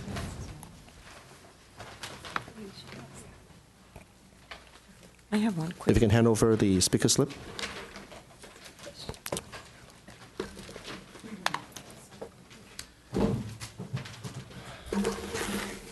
So good evening. My name is Jeff. I've been, my family has actually owned a home on El Capitan Drive for the past 30 plus years. We moved in '87.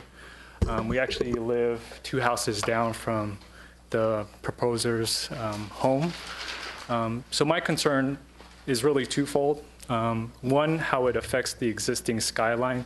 One of the nice things about living on El Capitan is that we're on a steep grade, and we have a nice view of the city, of the airport, and everything like that. With the addition of a second story, my concern is that it's going to impact the view of the homes above it.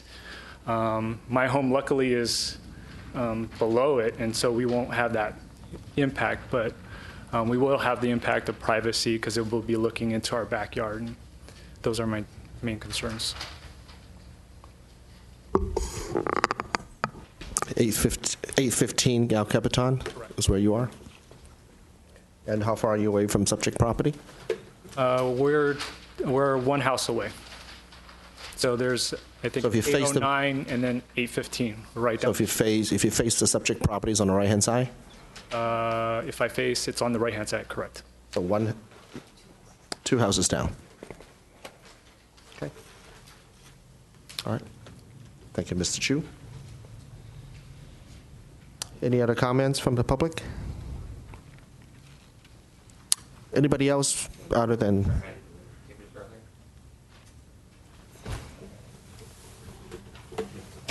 Hi, Mr. Shu? Gordon Su. I'm the owner of 809 El Capitan Drive. We are currently remodeling right now. So since we've bought the house, we haven't yet lived in it. And I do remember seeing the certified mail now that I saw it on the presentation. I remember at the time that I saw the plan and the questions, and I didn't want to make any opposition before I knew better about how it really impacts me, since I haven't lived there yet. So I didn't want to stop anyone from their renovation without really knowing what I'm talking about. But then at the time, my wife was pregnant, and we had some issues, and so I think I forgot to turn in that form. So the concerns I have about this renovation is mainly regarding the second story addition. Twofold concern is, one is privacy, whether I know it will look into our backyard, and also we have one of our kids' rooms will be facing, the window will be facing that new addition, and so I don't know what the privacy impact is with having that second story added above, especially since we are already on below this house, because we're lower down on the hill. And then the other concern is whether or not having a second story addition would block any sunlight into our backyard throughout the day. That's all I had to say. Thank you, Mr. Shu. Does the applicant wish to address some of that issues? The second story north elevation has no windows whatsoever. So with respect to privacy, I think we're not affecting privacy. I think we're meeting the setback guideline requirements, and if we're not, we're more than happy to do so. I have to look at the sun angles to see exactly how it affects you, but I think we're set back enough, hopefully, that it doesn't affect you that much. If it affects you, it's probably on the side property line, which is along the, I'm not sure how much of a setback you have there, whether it's 5 feet or more, and I think it probably tapers similar to the way our property tapers. And as far as the first comments that came from the first speaker, if you really look at the grades towards the back and how the driveway goes uphill, the addition is much lower than any of the grades where any of the homes' ground floor exists. So I don't think we have any impact on their view lines whatsoever. The people behind us have given some support to the addition. And if anyone wants to check those grades, we have them on the survey. You could see that it's actually much lower than what happens beyond.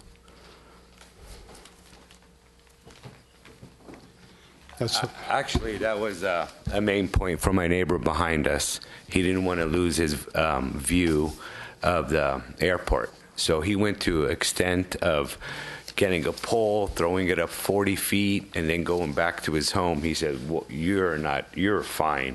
You don't block anything.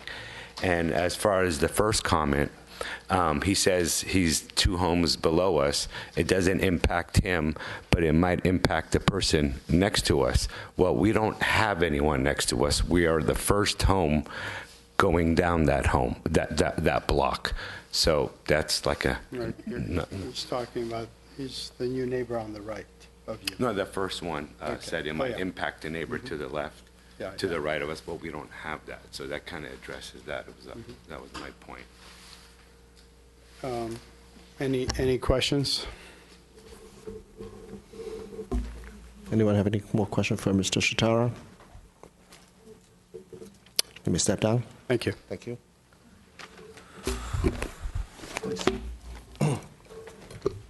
So I have a kind of a crazy little question here, but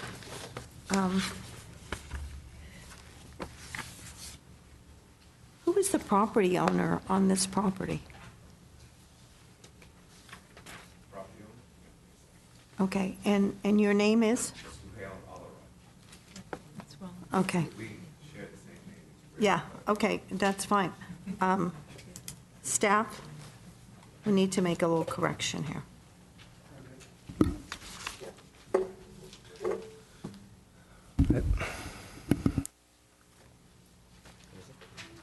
Okay.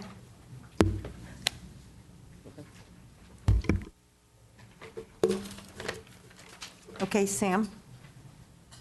Staff will correct that. Thank you. Thank you. I kept looking at it thinking, this doesn't look like Paul Baxter to me. Who wants to start?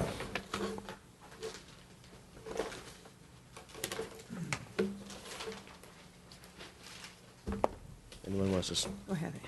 Ms. Joe?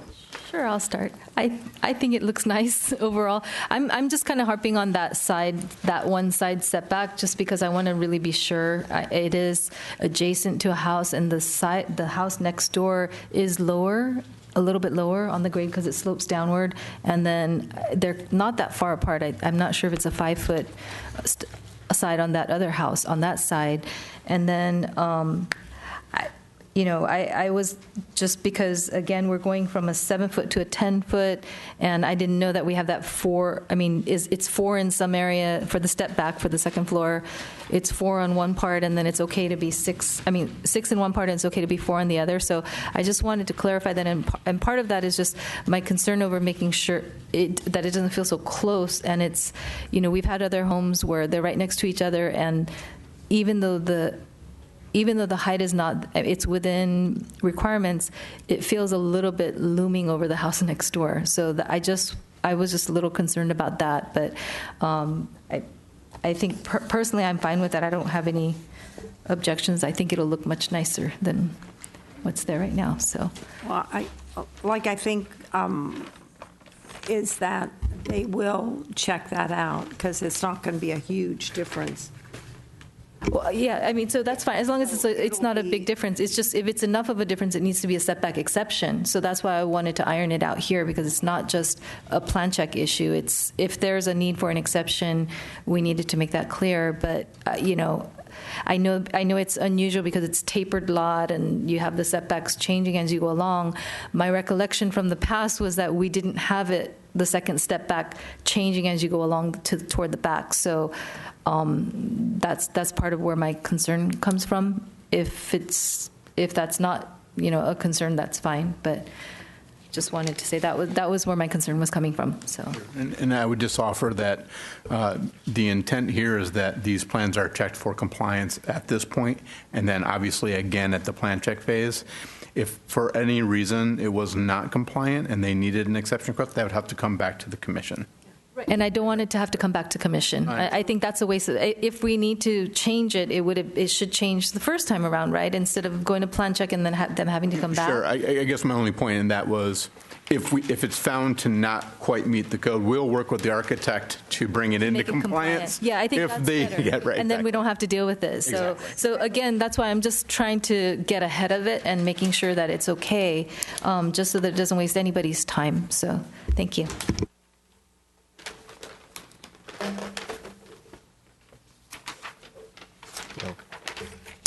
You done, Ms. Joe? Okay. Anybody else? I'm fine. Ms. Grip, you good? Ms. Davis? I'm good. Mr. Wong?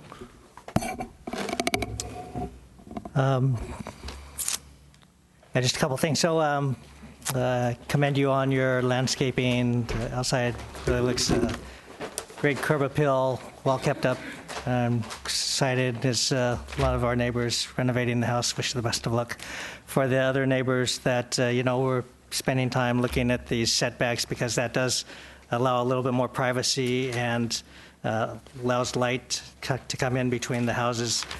So those codes that are in the Millbrae that require that second-story setback inset a little bit, more separation between your houses, hopefully that takes care of your a little bit more of privacy concerns. There's always going to be impacts whenever people, we all deal with growing issues. Our city is growing, but trying to balance the neighboring rights as best we can. And it behooves you to get to know your neighbors. They're very responsive. Sounds like you guys are going to have a great neighborhood there. So wish you all the best of luck. Okay, very well. Mr. Shitara, I got a question for you. I just want to double check one thing. On 3.02, where door 21 is, in front of that there's an uncovered deck. Are you limiting the size of that deck to just that little corner? Surrounded by glass? Those decks are limited in square footage to meet the development criteria. But they also have either parapets at the perimeter outside those decks or roof line outside those decks. So those decks are nestled into the actual framing. And what happens is there's about a 32-inch parapet that comes up that nestles those decks in, and what's above that, to get the 42-inch guardrail height, we added glass so that it doesn't add additional mass to the front facade. Right. My question is, it's more specific to this, to the point where it looks like it could have been a wraparound deck all around the house, but yet it looks like, my question is, are you limiting that deck to just what's in front of that window? Correct. Yeah, just the glass. That's correct. Okay. I just want to double check that, because otherwise, if you have a wraparound deck, then it could become a bit of a privacy issue for 809. No, we've gone through that exercise before we made these changes, so we're limiting those front decks. Very well. Thank you. Thank you.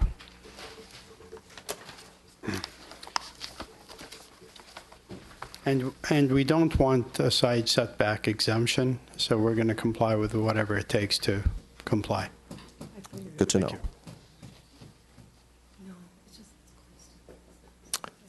Okay. Any other comment from any commissioners? Yeah, I'll if I can make a motion, I'll make a motion.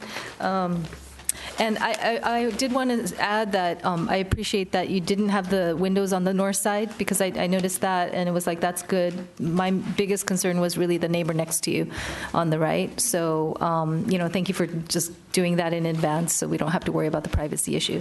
So with that, I'll go ahead and make a motion to approve the design review permit to allow us first floor renovation, second story addition to the single-family residence at 805 El Capitan Drive, subject to the findings and conditions in the staff report, including the special conditions.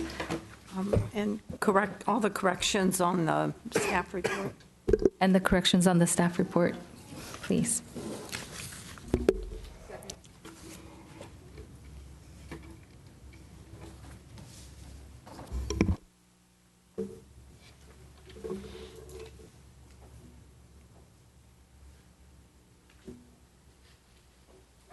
We're going to vote 5-0 to approve the project. Congratulations, subject to a 10 days right to appeal.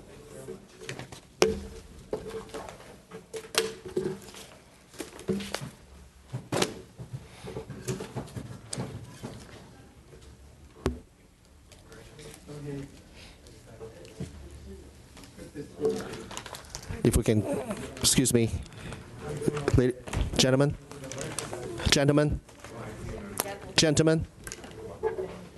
If I can clear the room, please. Thank you. We have one more hearing coming up. Thank you for the reminders. Gentlemen. I know. Gentlemen. Item number 7B, 421 Taylor Boulevard, design review to allow a first floor renovation and second floor addition to an existing two-story single-family residence in a single-family home, our zoning district, public hearing. But before we get the staff report, does Ms. Joe want to make an announcement? Thank you. I just wanted to put in like for full disclosure. As a brokerage, one of my agents did represent the seller on this home. Sale happened last November in 2018. I don't know the seller personally. I don't remember the buyers either. So I was not personally involved in it, but it is my brokerage. So I did receive some compensation from that. I did run that by city, our legal counsel, and they said they didn't think there would be any issues with that. But I just wanted to put that out there. Thank you. Thank you for your comment, Ms. Joe. Staff, please go ahead. The applicant for 421 Taylor Boulevard is requesting design review to allow a first floor renovation and a second floor addition to an existing two-story single-family residence in a single-family residential zoning district. The project site is located in central Millbrae, approximately 1/3 mile south of Millbrae Central Park. Taylor Boulevard is a neighborhood street connecting to Minorca Way to the west and El Camino Real to the east.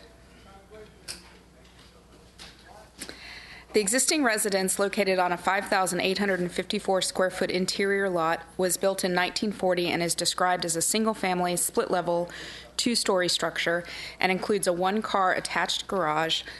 The property is zoned single-family residential and is identified in the general plan as a low-density residential. The existing site contains a two-story, single-family, 3,036 square foot split-level house with 3 bedrooms, 2 full bathrooms, front and rear patios, kitchen, dining room, living room, covered foyer, entry, and closets, as well as an attached one-car garage and detached accessory structure shed. The project would demolish a significant portion of the existing house and add approximately 171 square feet to the existing second floor of the house, altering the interior and exterior significantly, therefore requiring Planning Commission approval.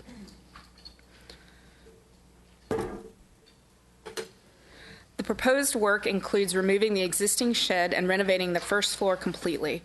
The new layout allows for a more open floor plan which accommodates a new parking space and internal staircase. The second floor renovation reworks the 2 existing bedrooms, adds a 3rd bedroom, a master bedroom, master bathroom, and 2 full bathrooms, as well as 4 closets and laundry nook. The existing roof is a combination of flat and sloped roof types with pitches from 1 in 12 and 4 and 12 slopes. The proposed roof would be a combination of 2 and 12 and 4 and 12 pitch and flat roof. In accordance with the City of Millbrae Community Development Department's submittal for requirements, residential development, a total of 6 proof of neighborhood consultation forms from the adjacent residences were distributed. 4 were in support of the project, 1 was opposed, and 1 was unreturned. Staff recommends that the Planning Commission review the project, consider the public testimony and the findings as presented, and consider adopting the attached resolution approving the application allowing a first floor renovation and second floor addition to an existing 2-story single-family residence in a single-family residential R1 zoning district, subject to the attached conditions of approval. So the project location, as we discussed earlier, is located in the Highlands neighborhood on Taylor Street. The existing residence is 3,036 square feet, and it's a 2-story split-level structure. The proposed project only adds 171 square feet to the existing second floor. It meets all of the requirements for setbacks, parking, and second floor setbacks. This is a site plan that shows the existing and the proposed. The existing is in the dark gray and gray. You can see where there's an existing 2-story structure. And on the right side, you can see the addition is proposed for the center of the house. We went through a couple of revisions. This originally had requested an exception. We reworked it with the applicant, who was very flexible with the layout, to make sure that we didn't require the step back exception, and it fits within the zoning codes. This slide shows the existing front elevation and the proposed front elevation. You can see that it's already an existing, and the addition of the additional second floor is centrally located within the property and the site itself. This is the right elevation. It shows the outline of that adjacent house next door. The left elevation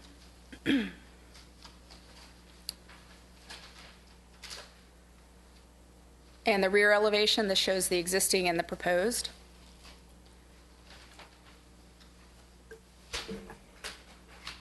This section, because it's a split level, is helpful to visualize exactly how the house is changing in elevation as you go up. Again, the design provides a fairly centralized core staircase. It makes a much more efficient layout. And then the final slide is a rendering showing 3-dimensional views of the existing and the proposed. The existing are on the top, and then the proposed is at the bottom. Again, we found that the findings were met with our review. And the staff recommends that Planning Commission review the project and consider the testimony and approve the application. Questions for Ms. Robertson? Just one. We have an opposition at 341 Elder, but I don't see a letter or the form in the packet. I didn't see it. Did I miss it? It's not there. Okay. I only saw 4 things. They were all thumbs up.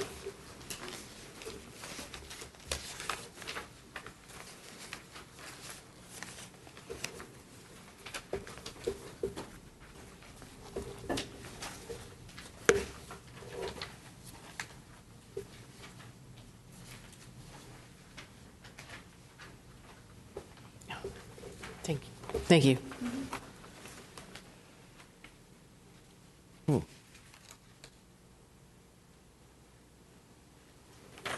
to see it?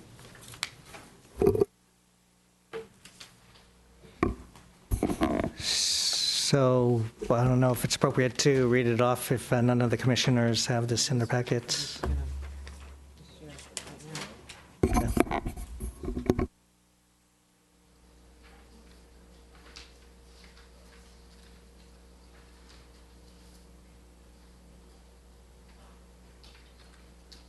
If commissioners are missing out of the packet, then I think it would be appropriate for us to go ahead and read that into the record. Yeah.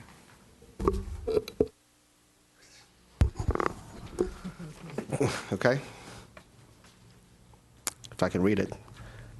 This is from Mr. Tom and Laurie Gamona, okay, from 341 Elder Avenue, Millbrae, and it's on March 7, 2019.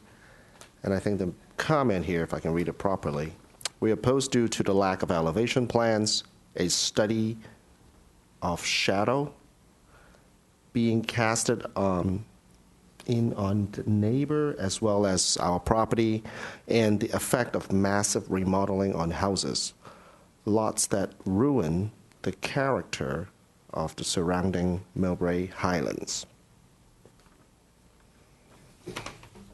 Okay.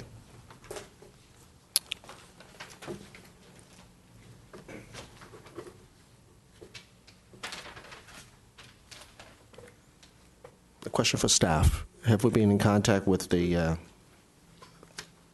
341 Elder? Yes, actually, the staff reached out to them via phone call. They were out of the country. Today, the neighbor came in and requested to look at the plans. He understood that we received his objection, and we tried to have a conversation to discuss what the issue was, but he was out of town. We worked with the applicant. There were no other oppositions. We also, I believe, sent a letter requesting any additional information. They could come down and take a look at it.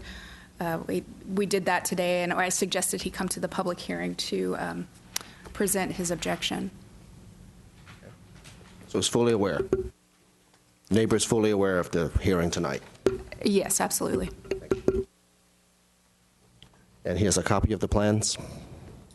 Yes, he came down and we went over them together. He understood the plan. He did have his primary concern was that the house may not be in keeping with the existing character of the rest of the houses. And he was concerned that the additional density that was occurring in the neighborhood may have a greater impact in changing the overall character of that part of town, which he believes is a very sensitive and highly prized aesthetic area of town. Very well. Thank you. Ms. Joe, if I can have it back, please. Does anybody else have any questions for staff at this moment? I did have one just question. Joe? Again, I'm back at setbacks. If I'm on the chart, I just want to be clear on the, let me get back to the chart. Left side, second floor step back. It says the requirement is 7 feet. Can you explain that just so I'm clear? Right. The second floor step back is based on the width of the lot. Because the lot is a narrower lot and doesn't exceed 45 feet, the requirement is 7-foot step back. When you have a 7-foot step back, you are only afforded 1 foot for 1 foot credit. So if you have a 1 foot excess on the ground floor setback, then you get 1 foot credit for the second floor. Okay, but it's supposed to be 5. So this is on a how wide lot? Where does it? You said it's a 45. Oops, sorry. Or what's just the requirement? I know it's a narrow lot, but just at which point are we?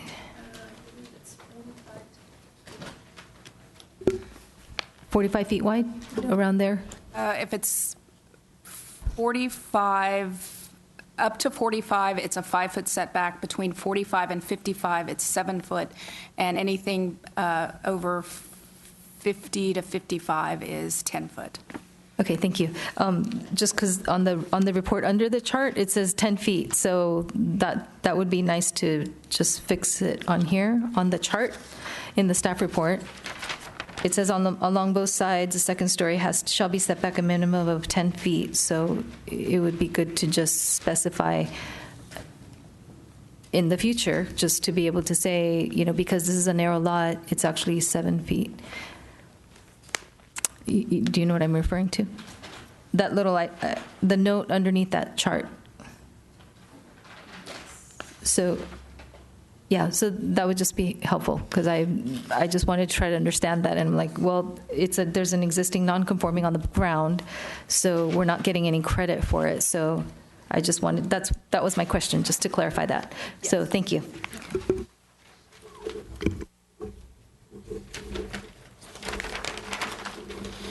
Any other questions for staff at the moment? Can we have the applicant, please?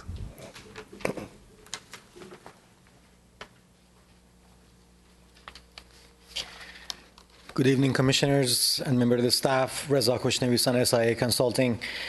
So a few months back, we were retained to make modification to the existing house in order to be able to accommodate a larger family, an extended family. The proposal, we believe that it improves the current condition of the site. We are adding a modest addition of 170 square feet.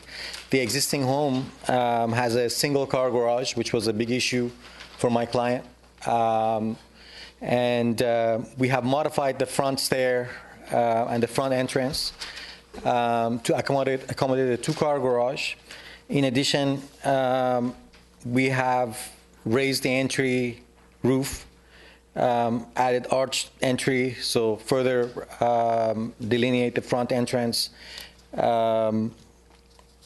Vertically oriented, arched up, high-quality windows, and stone base.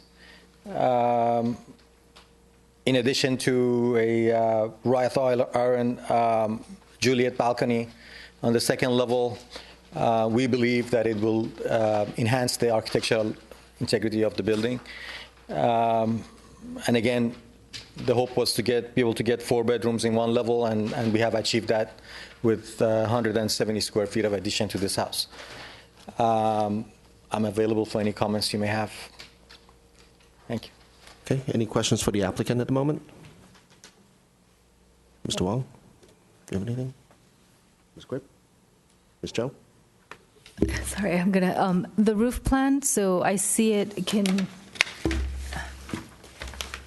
you just briefly go through the pitches, because I know it's a combination of different things, so if you can just quickly explain which parts are which pitch. I think it's a combination of 212, 412, and flat, so I'd appreciate just that. I think A33.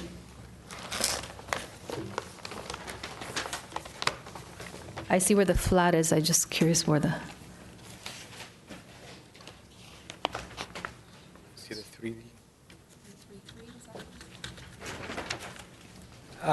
The existing home has a pitch roof mansard in the front, which dies into a flat roof in the back end of it. It's a split-level home. We are slightly increasing the slope of the roof in the front.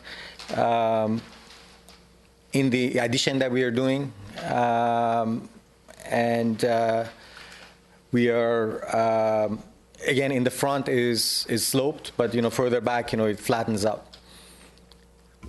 Okay, so the addition that you're doing on that left side is a 212, 412? It's 4 to 12 addition. The addition is a 412, and then the front part of it is a 212? Right. And then the very back is a flat? Right. Okay, thank you. Can you please comment on the neighbor concerns about the shadow casting on the backyard?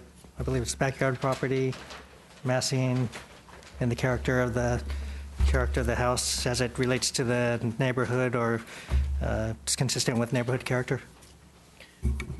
Right. So this lot, it backs into rear yards of the rear lots. The addition is only 4.5 feet higher than the peak of the existing roof. In addition, we have carefully designed the floor plan and general elevation to make sure that we are not adding any large windows to the back of the house, which could cause privacy issues. In the back, we have a set of stairs that goes up, and the master bath is located. So again, this was in an effort to minimize the impact of privacy to the rear yards of the adjacent homes. Have you had any discussions with those neighbors about their concerns? We haven't been contacted. They contacted the planning department directly. Through the chair. Yes. I just wanted to remind the commissioners that we were just told about this today, with the exception of the letter that came through. We reworked the plan with the applicant, and when we reached out, we didn't hear back from them, and then the next contact was this afternoon. So there has been an initial contact with the neighbor, Correct. and that was how long ago? I believe that was... I know. So the initial contact was through this letter? Right, the date stamp is on that form. That was the initial. It says March 7, 2019. Right. Okay. That was the initial contact. And then subsequent contact, second time, was this after. I reached out to him, and he was out of the country. And then the final contact, or the actual contact when we spoke about the project, was this afternoon. I see. And they acknowledged that they received the plan? Did they acknowledge that they received the plan? Yes, yes, we went through it together. I explained to him what the intent was, what the designs, how we had proceeded through the project with the reviews, explained to him that there was an exception request, that they had concentrated and were flexible about putting the addition in the center of the structure so that it would minimize any impacts to the neighbors. There is also an additional setback on the ground floor on the left side of that property. Staff felt very confident that it would have a minimum impact, and the addition of under 5 foot height, they were still within the development standards. Fully aware that it could come to the hearing tonight? Correct. Any other commissioners have any questions for the applicant? No? Okay. Thank you. Just stay close. Any public comments? Can I have your speaker slip, please?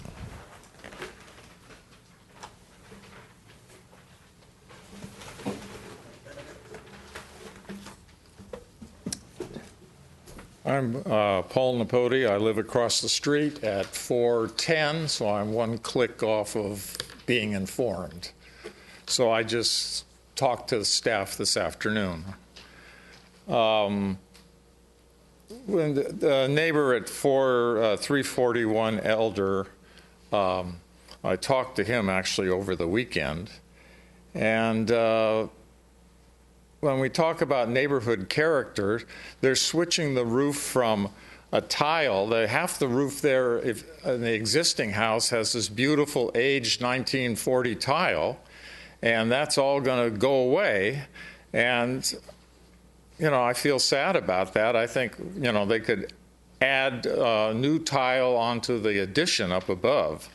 It might not look the same, but it would represent the idea of added onto a house. And if you look at the house next to 440 Palm, it is a primo remodel where they got new tile on there.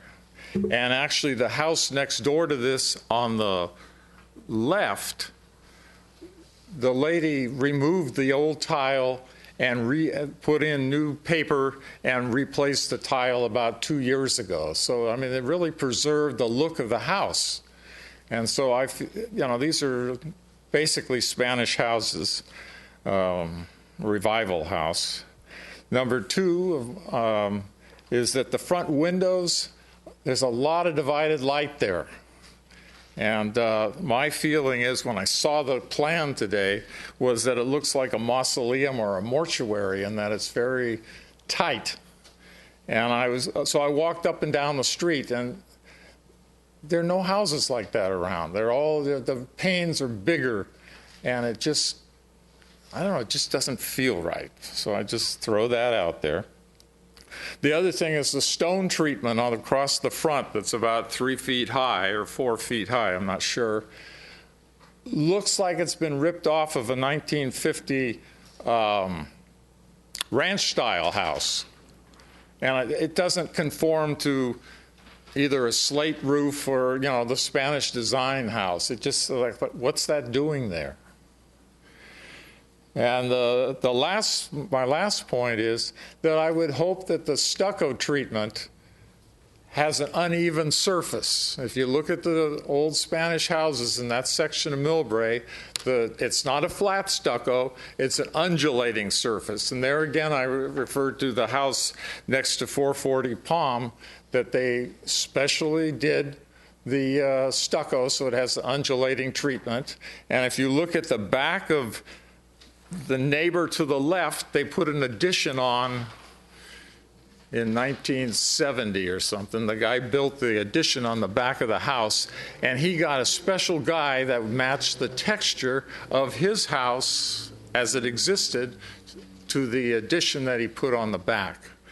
And when you have the uneven stucco, as the light goes around, the sun goes around, the light creates very interesting textures on the surfaces of the houses. And to have a stucco replaced with just flat stucco, it'd be very boring. There's a house up on Hillcrest that was replaced, that was redone totally, and they replaced it with flat stucco in about the 300 block of Hillcrest. And somebody made a comment that it looked like a motel. I mean, it just destroyed the nature of the structure. And you could say that, slowly, even though it's a nicely brand new house, it's detracting from the neighborhood because it's becoming more and more without feel. And so those are my 4 comments about the aesthetic appeal of this thing. And the rest of the thing I think is good, the way the stairways in there, and they really built a tight house and met their goals. And so I think that's good. I just am sort of upset with the visual appeal of the front. I mean, if you compare the front windows to all the other windows on the street, they just don't match. Thank you. Thank you, Paul. Any other public comments? Seeing none, we'll close public comment. Commissioners, who wants to begin? Sure. Does the applicant wish to rebuttal?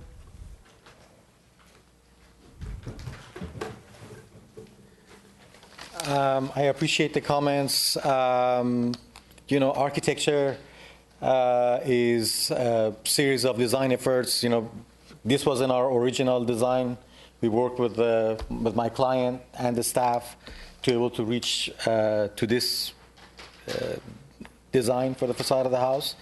The quality of the windows are high quality windows. We are not putting vinyl windows in the face of the building. They're wood windows. And the stone veneer will add some warmth into the front of the house so it doesn't look like a hotel. I personally, I would be willing to adjust the drawings if it's necessary, but I'm happy with the design. Thank you. Thank you. Just stay close.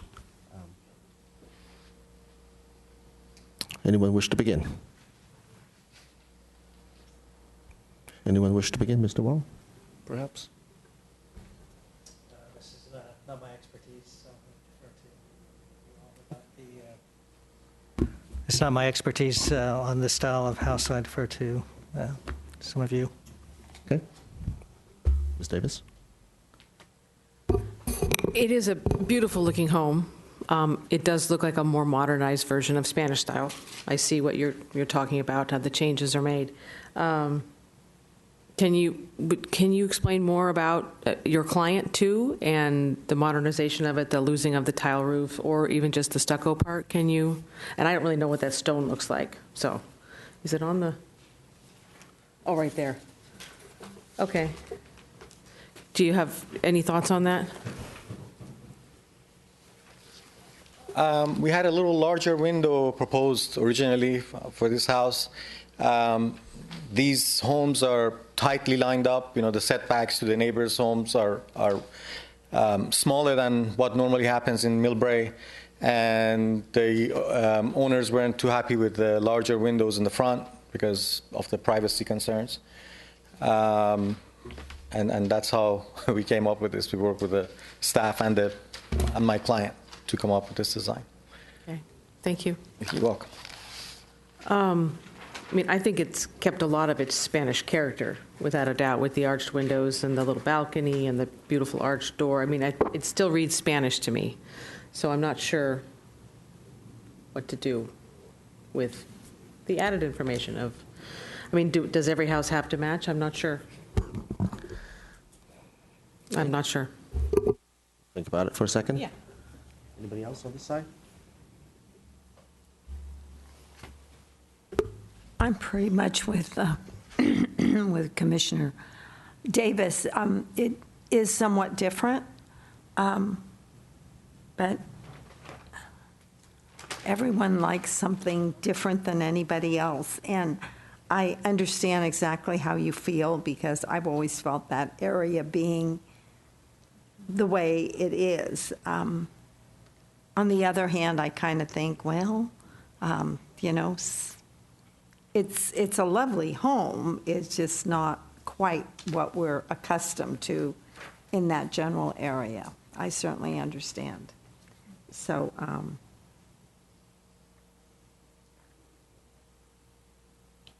kind of in a lurch too. It's a nice looking house. Okay. What do you think?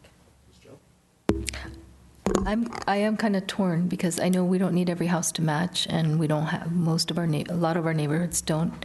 I think this particular terms of the Spanish style, so I'm kind of torn. And I get we can't make everything exactly the same, and we need to modernize in some places, but this one just feels a little bit.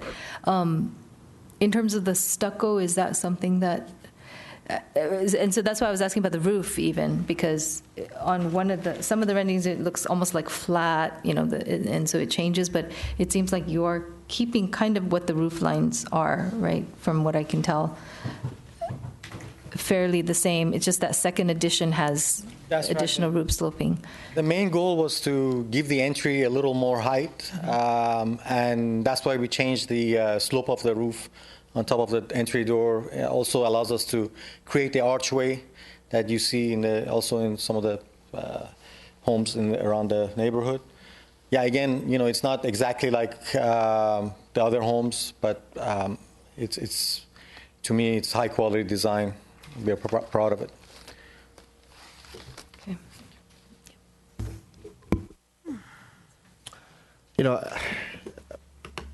I think that the design of this type of houses is a little challenging in its, inherently, right? Because it's how the configuration of these existing homes and how old they are and how it was being set up. Because the left side is half story lower than the right-hand side, and then the second story of the left-hand side is another half story higher than the right-hand side. With these challenges, I think they did the best they can. And we comply to all the development standard, which is encouraging to see, right? As far as the design itself is concerned, I look at a lot of these designs on a regular basis, and then when I look at this, the stucco. It's a new stucco. It's a new stucco.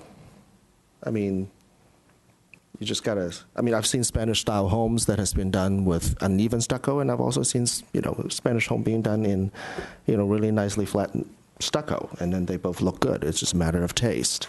They did use a relatively good material on the exterior, which is encouraging. I don't have a big thing about the roof. I think the use of the material is a very. It's a little bit more modern than the traditional look, but I think it's gonna blend in pretty well. Yeah, I think it's fine. I don't see a major issue with it whatsoever. I'm glad to see that they put in a two-car garage, so that's. Which is rare. Which is rare, and so that's going to look totally different than all the other houses anyway, because all the houses in there, if anything, they have tandem parking. So once you put that garage, double garage in there, it just kind of changes the feel all by itself.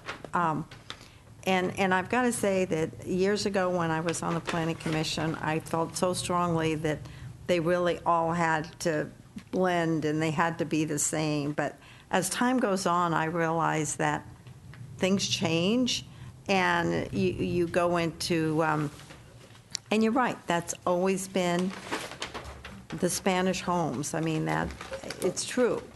But as time goes on, sometimes we have to make some changes. And I love the two-car garage. So, and I think the lower level, first story, the first 3 feet where you kept the stones, right? It's going to maintain quite a bit of that character to it as well. I mean, the hints of those accents, it's going to bring that Spanish feel back into this design. Color board. I think that's what's important is the Spanish style didn't actually go away. Yeah. Everybody has their own design sense, but the Spanish style homes are beautiful, and this one didn't just like tear it down, start over, and bring in something different. So I like it. And as far as the tile roof itself is concerned, the tile roof in itself, it's not exactly environmental friendly. They're heavy, so they put a lot more structural restrictions on the property. So using newer and shingle material is probably more environmental friendly as well.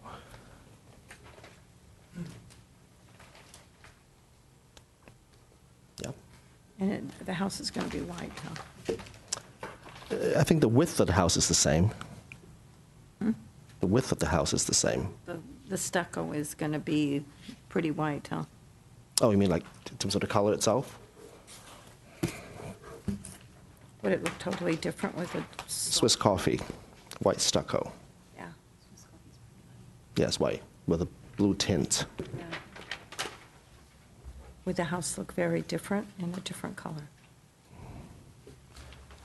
I mean, I've seen my fair share of white stucco, Spanish-looking houses, so I think it'll contrast pretty well.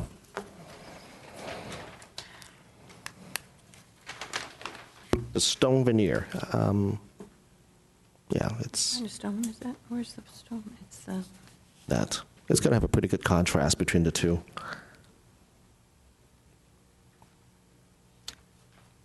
Yeah, just my 2 cents. I see that, this remodel is by no means a massive remodel with mansion, 3 stories. I know that some houses up the street, like on Ashton, there's like 3-story houses that really very large. So this is in keeping with the neighborhood as far as size. I see that this and then the shape, the shape and form matches the neighboring houses.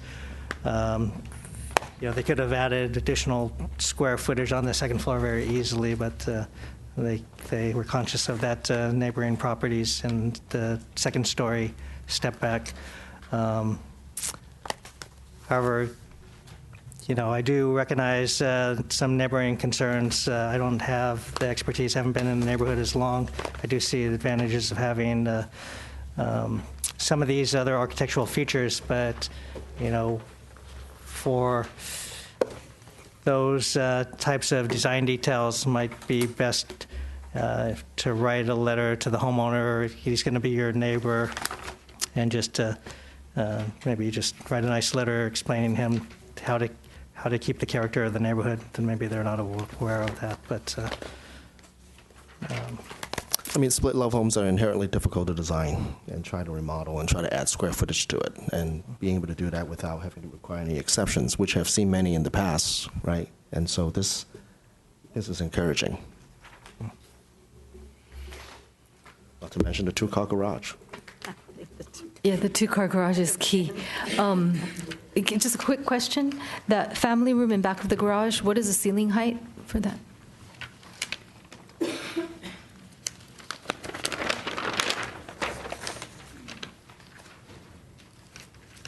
Sorry, it might be here, but I just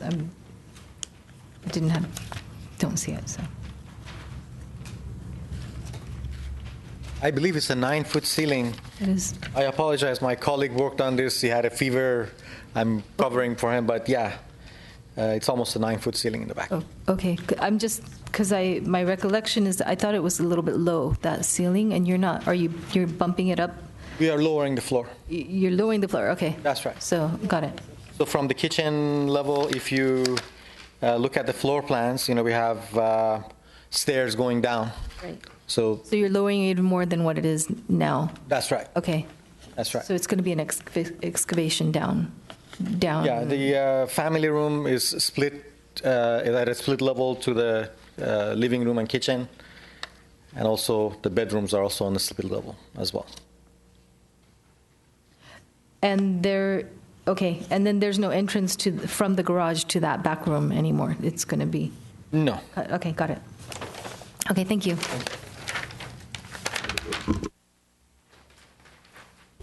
Okay. Any other comment for the applicant or discussions? Any motions?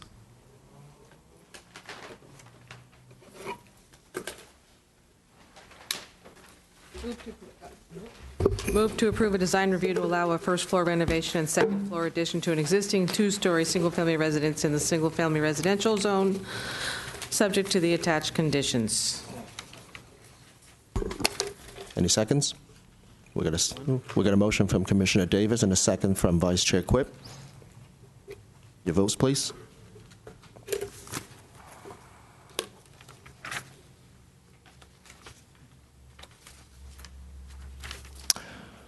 The vote is 4-1. Congratulations, subject to a 10 days right to appeal.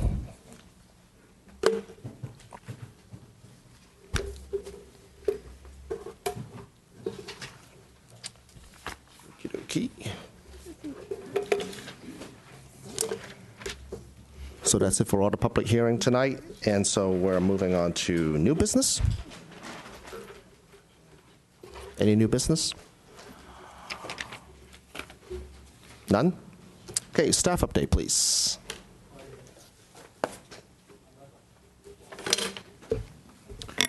No major staff updates this evening. Thank you.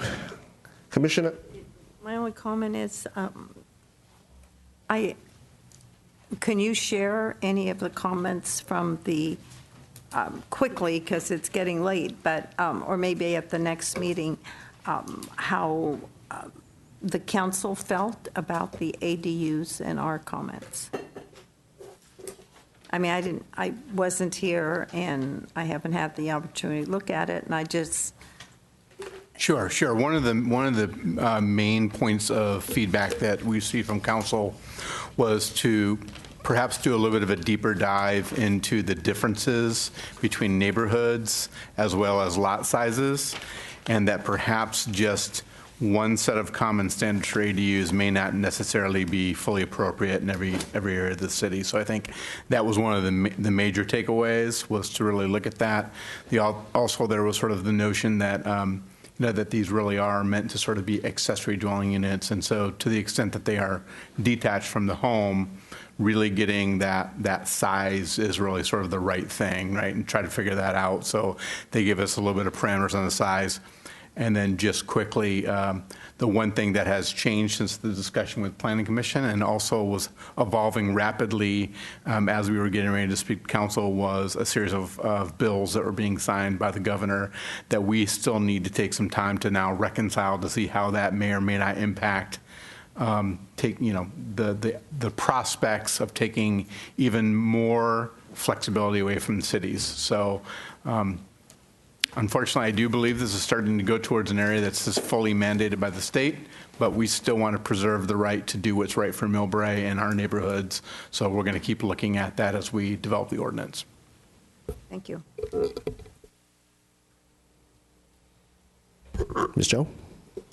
Are we on comments now or update? Okay, so I did have a comment about the ADU, just a thought, and I don't mean to make it a discussion, but just a thought is, I know that we're talking about RENA numbers and affordability and things like that, and I was wondering if there was a way to incentivize people who are doing ADUs in affordability, like making it affordable. I don't know if there's a way to do that, but if you encourage people to do affordable ADUs, then maybe there's a little more incentive for them. So just a thought. I know I'm not supposed to be discussing, so.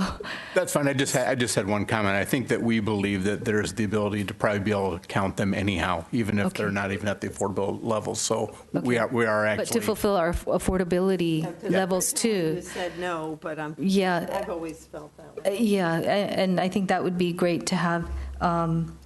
I did get to see one street on which there were already 3 ADUs that are built and another one going in, and I got to actually see one, and it was I'm not sure if I mentioned it, 1,200 square foot, 2-bedroom, 2-bath, beautiful. And it was like, it's going to be beautiful. It's for their parents, so I won't go into addresses, but I thought that was really cool that they're able to do that for their parents to live in Millbrae, yes. 3 on one street in Millbrae, so like right in a row. I'm not going to say right now, just in case. Then we get rid of all that. It's right near Larkspur, I'll say it that way. But it was kind of interesting because we're talking about ADUs, but they're happening. I think that was one thing. The other thing is there's a transportation transformation, the APA and the Home for All, they're doing that training again. You know how we had that commissioner training? So there's another one on October 30th at 6:30 at the San Mateo Library, and it's talking about transportation and understanding the patterns for transportation. I think that's super important. For some reason, I'm part of 21 Elements. I get all 21 Elements emails. So they sent this out asking to encourage commissioners, and I was the only one who signed up on that list. So I wasn't sure if others haven't gotten it. So We can certainly send that around to make sure. Okay. So for anybody that participated in previous planning commissioner trainings, are you getting information from that group? No. It might be going into the wrong folder, and I don't know. Okay. Oh, yeah. Well, I'm not getting it either. So the only reason I get this is because I got incorporated into the 21 Elements, so I'm getting all the stuff that goes to planning staff from this company, which I'm not complaining about. We'll go ahead and pass that along. Because August 27th, and personally, I have been thinking about it and thinking we were supposed to have another one, so. Right, and it's October 30th, and it's on transportation, which I think is especially for us, it's a huge issue, so. I think they have the annual training as well.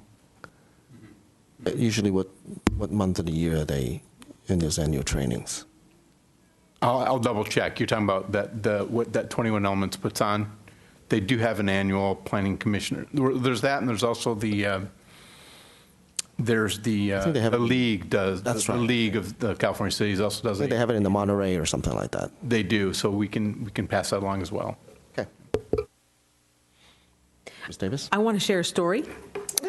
And I'm going to preface it with this. We hear a lot of people say that, like the development on the BART project is just too far away from downtown. No one's ever going to walk over here. It's disconnected. And I've never felt that's true, but that's just me, right? A couple of weeks ago, I had dinner with some friends. They live in San Mateo. They took the train up here. They take the train or the bus anywhere they can go. They are my age. They are not youngsters. And we met at a restaurant in Millbrae, and they got there first, and I'm walking to the table, and my friend jumps up and says, "Oh my God, Millbrae is the best!" She says that it is so easy just to walk from the trains, and there's so many options. This is way better than San Mateo, which everybody looks up to as an awesome town with a great downtown and everything else. So I just wanted to share that it really isn't that far to walk from the BART or Caltrain station across El Camino to our downtown, to all of our fabulous places. I just need to make it safe to cross the street. Well, just use the lights. Commissioner Wong? Yeah, following up on the ADU issue, there was an ADU resource fair last week, Sunday, which I just stopped by. I was over in Redwood City. They had a lot of vendors, contractors, planners from the city and the county, Redwood City and San Mateo. Interesting, it's just resources that made available for people that were interested in ADUs.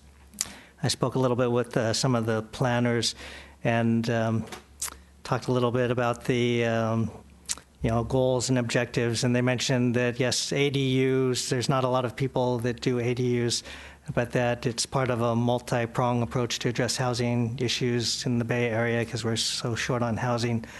And they mentioned that, they see the real solution is being, housing, high-density housing near transit and along El Camino.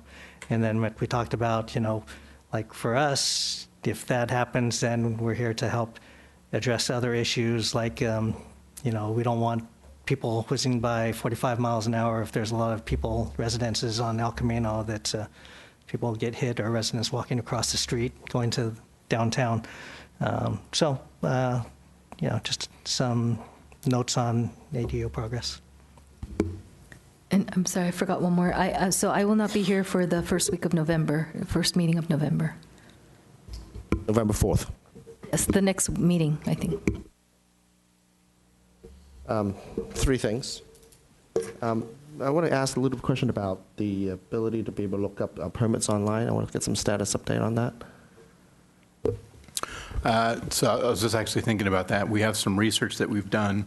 We have about 5 different communities. We've looked at their web pages and sort of model ways of looking at the information. I'm going to go ahead and forward that to you all, so you can take a look at it and just kind of see which one you think might work.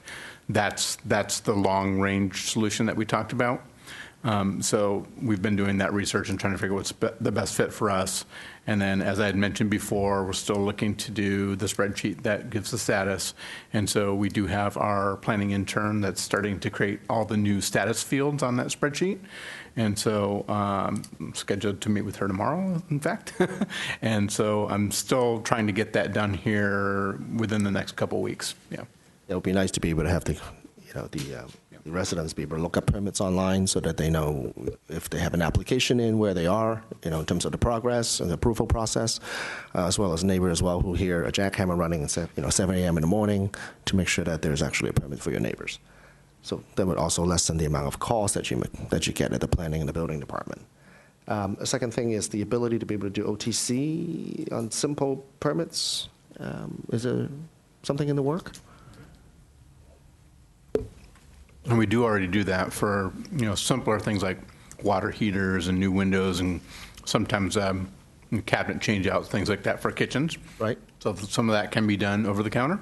Yeah. And so then the next step is kind of looking to see if there are any other class of projects that could also qualify for that. We're not quite at that level yet of talking about classes of projects. But, it's certainly something that, from a streamlining perspective, I think makes a lot of sense. And so it's just one more thing that we need to get to. When you say not at that level yet, is it number of staff or what? It's the process that we would go through to look at not only our plan check turnaround times, but also what thresholds of projects would almost every department and division be comfortable with as an over-the-counter permit. So I think it takes a little more coordination than just, planning and building saying we want to do this, we want to talk to engineering, we want to talk to fire and that type of thing. So that's just a process that we haven't had the opportunity to go through yet. But we do understand the importance of it for our homeowners. Yeah, I do believe that, being able to approve smaller additions and things that are relatively low risk, from an opposition perspective, including kitchen and bathroom remodels for something that people who just bought a house and just want to move in right away, to lessen the amount of time and the burden they have to go through in order to get a permit to try to get these things done. And if some sort of ordinance is required in order to make that happen, I think we should look into that. And if the cost is an issue, right, in terms of staffing, I would imagine this is something that the applicant would have to bear, right? And I think they would be happy to pay for that, for an expedited service. Right, and this might go really nicely hand in hand with soon we have been working on updating our application fees. And so hopefully we can bring to you sort of some of the results of what that study is starting to look like. And so that might be the exact time where we say, let's introduce this sort of mid-level to smaller level project. And a downtown plan, I'm sorry, I hate to keep tapping on these things. there's a lot going on. So, To say the least. yeah. We've been working with a new sort of internal city team to review the general plan where it left off. So we've been working to revisit all of the elements that are being updated within the general plan, of which there are 7 elements that are mandated by the state. We have 2 optional elements that we're actually looking at as well, which is the economic development as well as a more robust sort of conservation element. So the idea is that we have a lot of comments to give back to our consultants, so we're working with them on sort of the best course to get a new administrative draft ready. So once we're able to do that and get the general plan reignited, then I think we're going to launch directly into the downtown and the specific plan along El Camino Real, because it's my thought that I think once we sort of get everybody excited about our long-range planning documents again, it will be the time to start talking about development of intensities, all the sort of really jazzy things about zoning and what buildings would look like and how we create great spaces and places. So it's definitely very high on the priority list, and we are working on it. Yeah, because, what I've been hearing is that since the TOD2 is very close to permitting and breaking ground, what I heard was sometime around December. I mean, don't quote me on it, but, there's been a lot of discussions about, what tenants are going into some of those, commercial spaces, and then the questions are, what's going to happen to our downtown to complement those developments. And I think this is the right time to have those discussions and put those ducks in a row so that we don't miss this golden opportunity of redeveloping the entire downtown. Right. Okay. Anybody else? Any other announcements? That's it? Okay, we're adjourned. Thank you. Oh, wait. I thought we were still doing comments. Oh, I'm sorry. That's okay. Announcements. There you Okay, go. just a quickie. I was trying to think, what could I say? And since there's no Rotarians here, I'll take one for them. The Mayor's Cup is this week. It's a golf tournament put on by the Millbrae Rotary Club and the City of Millbrae, and it's Thursday, the 24th, and you can still get in. They still will let you come play. And they have a range of things you can do. You can play all day long. You can just come to the dinner. You could be a sponsor. So get out there and help our Rotary and the city. And let's get the first annual Mayor's Cup being awesome. Very well. More announcements? No? Left side of the bench? No announcements? Happy? She announces she's happy. We're good? Adjournment.